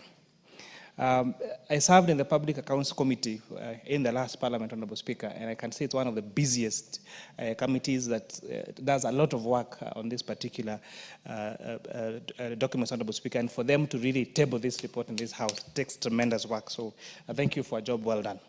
Honorable Speaker, however, even as we discuss this report of the financial year 21-22, one of the key issues we need to ask ourselves, how do we expedite the time taken to discuss this financial budget, this financial report, Honorable Speaker, this audit report, Honorable Speaker? Because sometimes the challenges that we encountered when I was serving in that committee, Honorable Speaker, is sometimes by the time you are getting to the core matter, it is water under the bridge. You want to interview the accounting officer who was there during that particular time. We are told some of them died, some of them are in which country. And therefore, Honorable Speaker, we need to find a way of making sure that we are more up to date in terms of the financial reports, the audit of the financial, Honorable Speaker. Honorable Speaker, the report highlights critical deficiencies in financial management, procurement irregularities, and weak internal controls. One of the best others, called Warren Buffett, talked about an accounting is a language of business. And if you don't speak the language, it is difficult to win the game. So, Honorable Speaker, therefore, this accounting report, Honorable Speaker, is a language of business and is a language of governance. And therefore, if this accounting is not properly done by this state agency, Honorable Speaker, then we were going to lose, Honorable Speaker. Proper financial management is not just about compliance. It is about ensuring that there's fiscal discipline, resource optimization, and economic stability, Honorable Speaker. Some of the key findings that the committee made is that there are poor accounting standards and compliance issues.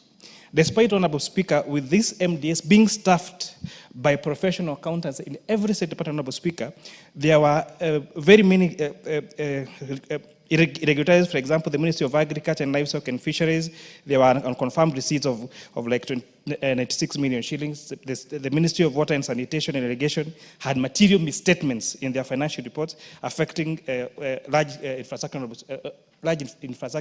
projects, Honorable Speaker. And therefore, this misstatement by these accounting officers, whereas they have certified public accountants working in this office, Honorable Speaker, is a key finding from this committee, and that needs, Honorable Speaker, to be really looked at. There were issues of the violation of international public sector accounting standards, Honorable Speaker, which requires that financial statements must be reliable, must be comparable, and must be free from material misstatement, Honorable Speaker. What doesn't get measured, Honorable Speaker, what gets measured, Honorable Speaker, gets managed. And when now we do not have this particular resources not being measured, Honorable Speaker, then it's difficult to manage them, Honorable Speaker. Without proper accounting and reconciliation, then definitely there will be mismanagement, and that would definitely be inevitable, Speaker. Financial transparency requires that we have real-time record keeping and timely submission of documents for audit. However, Honorable Speaker, as noted in the committee report, for some of the State Department, for example, State Department for Early Education, it failed to submit procurement documentation for a construction of CBC classrooms, Honorable Speaker. And this raises serious concerns about financial capacity in the education sector, Honorable Speaker. Section 68 of the PFM Act mandates that there must be timely reports, yet these institutions ignored this requirement, Honorable Speaker. This late submission by these financial statements, Honorable Speaker, led to unnecessary delays, Honorable Speaker, and that's something that needs to be looked at, Honorable Speaker. The Public Procurement and Asset Disposal Act of 2015 provides a clear guideline on competitive bidding and value for money. However, we still see very many entities, and just to quote the State Department for Public Works, where they single contracted one soya blend mill, Honorable Speaker, bypassing a competitive procurement process, Honorable Speaker. There must be strict adherence to the Public Procurement and Disposal Act. And again, because we have professionals that work in these particular areas and they understand the law, they know what they need to do, Honorable Speaker, but they don't get to do it, Honorable Speaker. Government spending to be effective, it must be subject to strict financial discipline, or then it just becomes a source of waste and corruption, Honorable Speaker. So we're saying that there must be strict adherence to procurement controls, that government risks huge financial hemorrhage and a lot of reduced service delivery to the people, Honorable Speaker, when this is not adhered to. A matter that again repeats itself every year, we have this particular report, Honorable Speaker, is unresolved prior year audit issues. You know, you find that even in this particular case, Honorable Speaker, in the report we have so many entities, and we had a discussion with the Auditor General a few weeks ago, and she will say, as per my other report, as per my earlier report.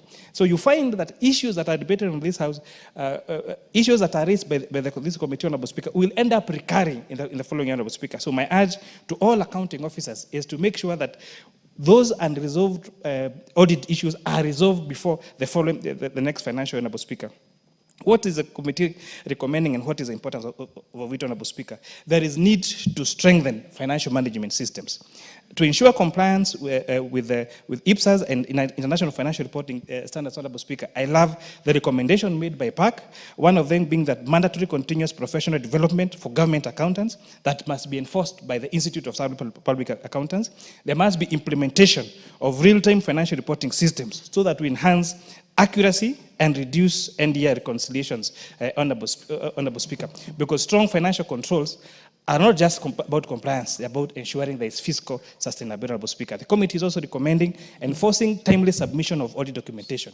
All accounting officers must adhere to these audit timelines because delayed reports undermine accountability and they also delay remedial actions, Honorable Speaker. So the PAC is recommending that there must be penalties as contained in the Public Financial Management Act, Honorable Speaker, on those officers that failed to timely submit the audit documentation, Honorable Speaker. They must also enhance procurement oversight. With now the need to have e-procurement across all government entities, Honorable Speaker, this is going to ensure there is more compliance and more transparency, Honorable Speaker, in the procurement, Honorable Speaker. Every shilling that is wasted in procurement is a shilling that is stolen from public service, Honorable Speaker, as stated by the African Development Bank. Honorable Speaker, lastly, is the committee report is recommending some particular individuals to be investigated by EACC and the DCI, Honorable Speaker. And I hope that these two bodies, the EACC and the DCI, will jointly collaborate, Honorable Speaker, to expedite these investigations as contained by the report, Honorable Speaker. We must, therefore, also, in addition to the work being done by the Public Accounts Committee, all departmental committees must properly scrutinize the budgets of their state department, Honorable Speaker. Because the corruption that happens, Honorable Speaker, the theft that's happening, Honorable Speaker, what gets to be uncovered by the Auditor General and the Public Accounts Committee, Honorable Speaker, was first of all, budgeted, or what we call budgeted corruption, Mr. Speaker. And therefore, we urge that all of us, as this House, in our different roles, in our oversight committee roles, we make sure we scrutinize the budget, we have those budget implementation programs to see how these particular entities are implementing the budget, so that we don't wait until the tail end when we are doing the audit. That is when these particular matters come to play, Mr. Speaker. Notable pieces of legislation that this House has passed that's going to help even expedite this audit process is a public audit bill that this House approved, Honorable Speaker, that's going to reduce the time that this financial statement have to be presented to the Auditor General, Honorable Speaker, and the additional powers that we give to the Office of the Auditor General so that they are able to adequately carry out the audit works, Honorable Speaker. And again, I thank the committee for a job well done. Thank you, Mr. Speaker. The Honorable Sulekha Harun.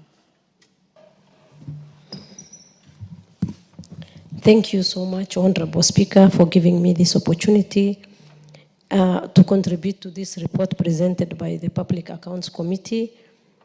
And I also take this opportunity to congratulate them. Team are barely new. I am sure this is their first report they are presenting to the House. And we are excited. They have done a very beautiful and excellent work. Honorable Speaker, as I support their report, bending bills remain a challenge in this country. Bending bills affect suppliers, small businesses, and they lead to liquidity problems, which some cases businesses close. And not only the suppliers, but even the overall performance of our economy is affected so much.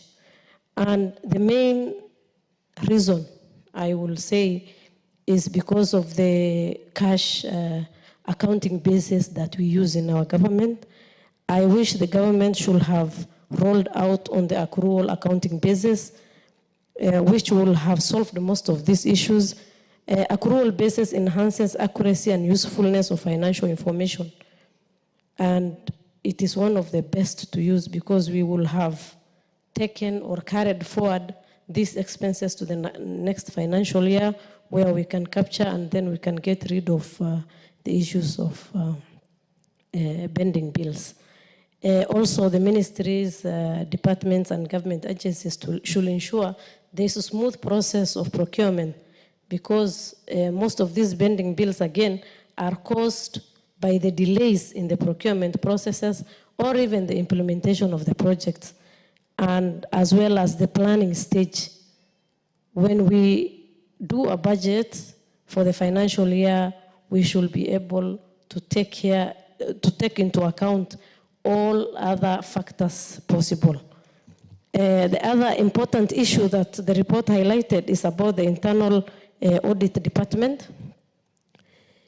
Honorable Speaker, as you know, most of our government agencies are yet to adopt the internal audit departments, which is very unfortunate, because audit departments act as a safeguard, promotes accountability and transparency, while it helps to ensure the achievements of the strategic goal of that department. And I want to urge those who are yet to have the internal audit to ensure it's in place, because we could avoid most of these challenges we have in our auditing systems. And those that are in place, I also want to urge them to follow the rules, the strict procedures that are aligned for the requirement of the audit, internal auditors, so that we are compliant with the Internal Audit Act. Thank you so much. As I conclude, Honorable Speaker, there is a lot of wastages in our public, and I want to urge the accounting officers, the finance officers, and everybody else who is handling cash or handling money in these offices to ensure that we make use of our money properly. We have prudent use of the public resources that we're interested with, because this is not our money, it's the public's money. And each and every person in those offices should ensure that this money is used as budgeted for. Thank you so much.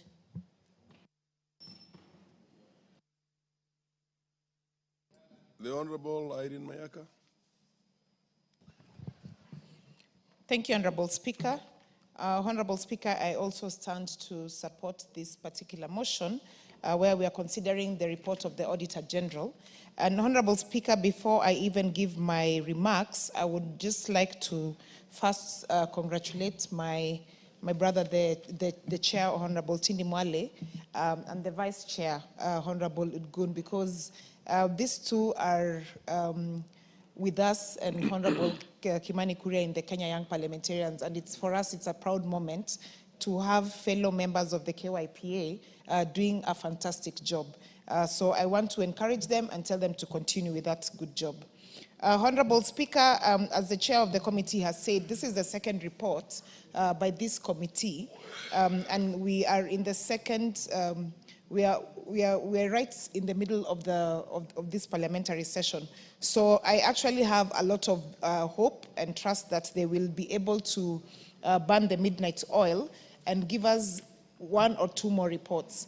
Because, Honorable Speaker, yesterday when we were discussing about the Division of Revenue bill, one of the things that came out very clearly is that we are basing the calculation of our Division of Revenue based on financial year that is already passed, instead of looking at the current, what is happening currently. Honorable Speaker, from our scrutiny of the reports shared by the committee, they have given us general observations that are cross-cutting across all our state departments that they were reviewing and all the other organizations. And Honorable Speaker, just to look at some of the issues that they observed, which are very sad, so to speak, because one of them is that the committee tells us that poor accounting standards and general incapacity is being undertaken. And yet, in these state departments, we have people who are qualified accountants. And Honorable Speaker, even as the committee recommends that ISPAC to enforce compliance, I think we also need to just review the engagement that the professions have with ISPAC. Because the accounting profession, which some of us belong to, is a very noble profession. And we would not want it to be put into disrepute just because some people have decided not to adhere to the accounting standards that we have. And Honorable Speaker, I've also seen a suggestion that there should be periodic sensitization and capacity building, which is very much okay. But also, Honorable Speaker, when you are practicing in a certain profession, whether it is law, you're a doctor, you're an accountant, it is also your personal responsibility to ensure that you are updating yourself with what is going on in the market. And so, Honorable Speaker, we should not have an excuse from our accounting colleagues that they're not able to give us substantive reports that are within accounting standards, because these reports have a ripple effect. They have ripple effect on a lot of other things that we do as a country. Honorable Speaker, there is also an observation of late submission of supporting data. Again, this is very closely tied to the first observation because it just speaks to irresponsibility and people not taking their job seriously. And Honorable Speaker, this House cannot tolerate that because we also have very high standards in terms of expectations from the public, and we should also not accept other people to do a job that is not good enough because they represent the public. They run state departments which have direct effect on what goes on in the country. Honorable Speaker, there is also the continuously recurrent monster that is called the pending bills. And Honorable Speaker, this particular issue, as has been said by my colleagues, is really, really affecting people out there. People are getting depressed. People are unable to sustain their businesses. People are unable to move forward. And so the recommendation that the committee has given, which I agree with, is that National Treasury should actually approve only projects that can be financed. Let us be prudent enough to look at things and be realistic when we are trying to approve some of these things. Honorable Speaker, the other issue that has come to the fore is the issue on interest and commitment of fees charged. It's very sad, Honorable Speaker, when you see the committee giving us a report that we are having situations where loans have been approved, they have been given out, they have not been utilized for what they're supposed to be utilized for, but already they are accruing interest. Honorable Speaker, this is not good financial standards that we're actually practicing. We are paying interest and loans, interest on loans that are not even being utilized, Honorable Speaker. That is very discouraging. And so the recommendation that Treasury should only enter into agreements whose payments and project implementations are actually ready to go. I think that is a very good recommendation from the committee. The final observation that I was really keen on, Honorable Speaker, is about the delay of compensating landowners. And Honorable Speaker, the Land Acquisition Act of 2012 is very clear in terms of you acquire and then compensate. It doesn't say that you acquire, you start using, and then compensate. So, Honorable Speaker, maybe this is another thing that the committee probably needs to recommend, that we review that particular act, because I feel like we have a gap in that particular act, because we cannot start by acquiring and then utilizing and then compensating, and yet in between that, it doesn't speak to that. And Honorable Speaker, this is actually very sad, because the people who whose land has been acquired by using this particular law that we have in place are ending up to suffer, because the project has taken off, but they've not been compensated. And Honorable Speaker, that is something that is extremely unfair. Honorable Speaker, as I conclude, I also just want to point out something else that the committee has done that is very recommendable, that beyond financial recommendation, they've also looked at policy recommendations. And policy recommendations, Honorable Speaker, will help not only to try and gap stop what is already happening, but also in terms of prosperity and ensuring that we are leaving a legacy of policies that will enable us to have better auditing standards in this country is very important.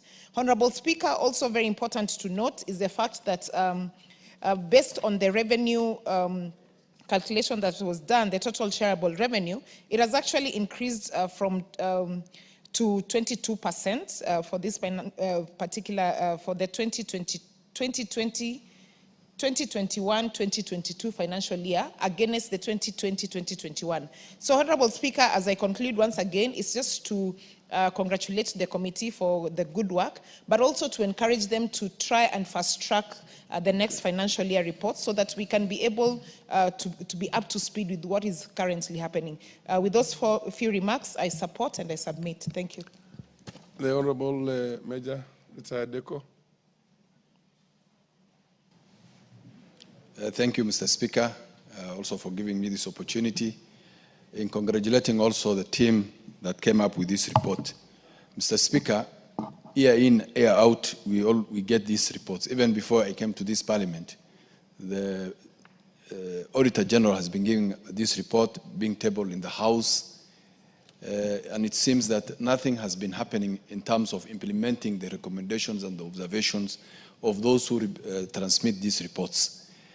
It will be very unfair to the team of Tindi Mwale and Udgon to sit wee hours of the night to prepare such a beautiful document, and then it's not implemented by the implementing groups or agencies who are supposed to take this responsibility. This country is not short of, Mr. Speaker, of learned people, and it's very unfortunate that today we are talking about accounting officers who are not adhering to the standards that are set. It's not that they don't know. In my opinion, is that they ignore deliberately these standards that have been set, both in their professional bodies and also in Parliament. So it is important that while we address and we bring these reports, that we have a follow-up on implementation. With the report we are discussing today, Mr. Speaker, is for 2021-2022. We are now in 2025. We are already late 3 years. Even follow-up, institutional memory follow-up will be a very difficult thing for us to follow up on that. Because most of these accounting officers have also might have left the place of work. And for them to delay, we have been told by the chair here that there is reports from the Auditor General that they are not getting adequate support in terms of giving out the reports that they require from, or the documentations they require from the accounting officers of departments and ministries. Mr. Speaker,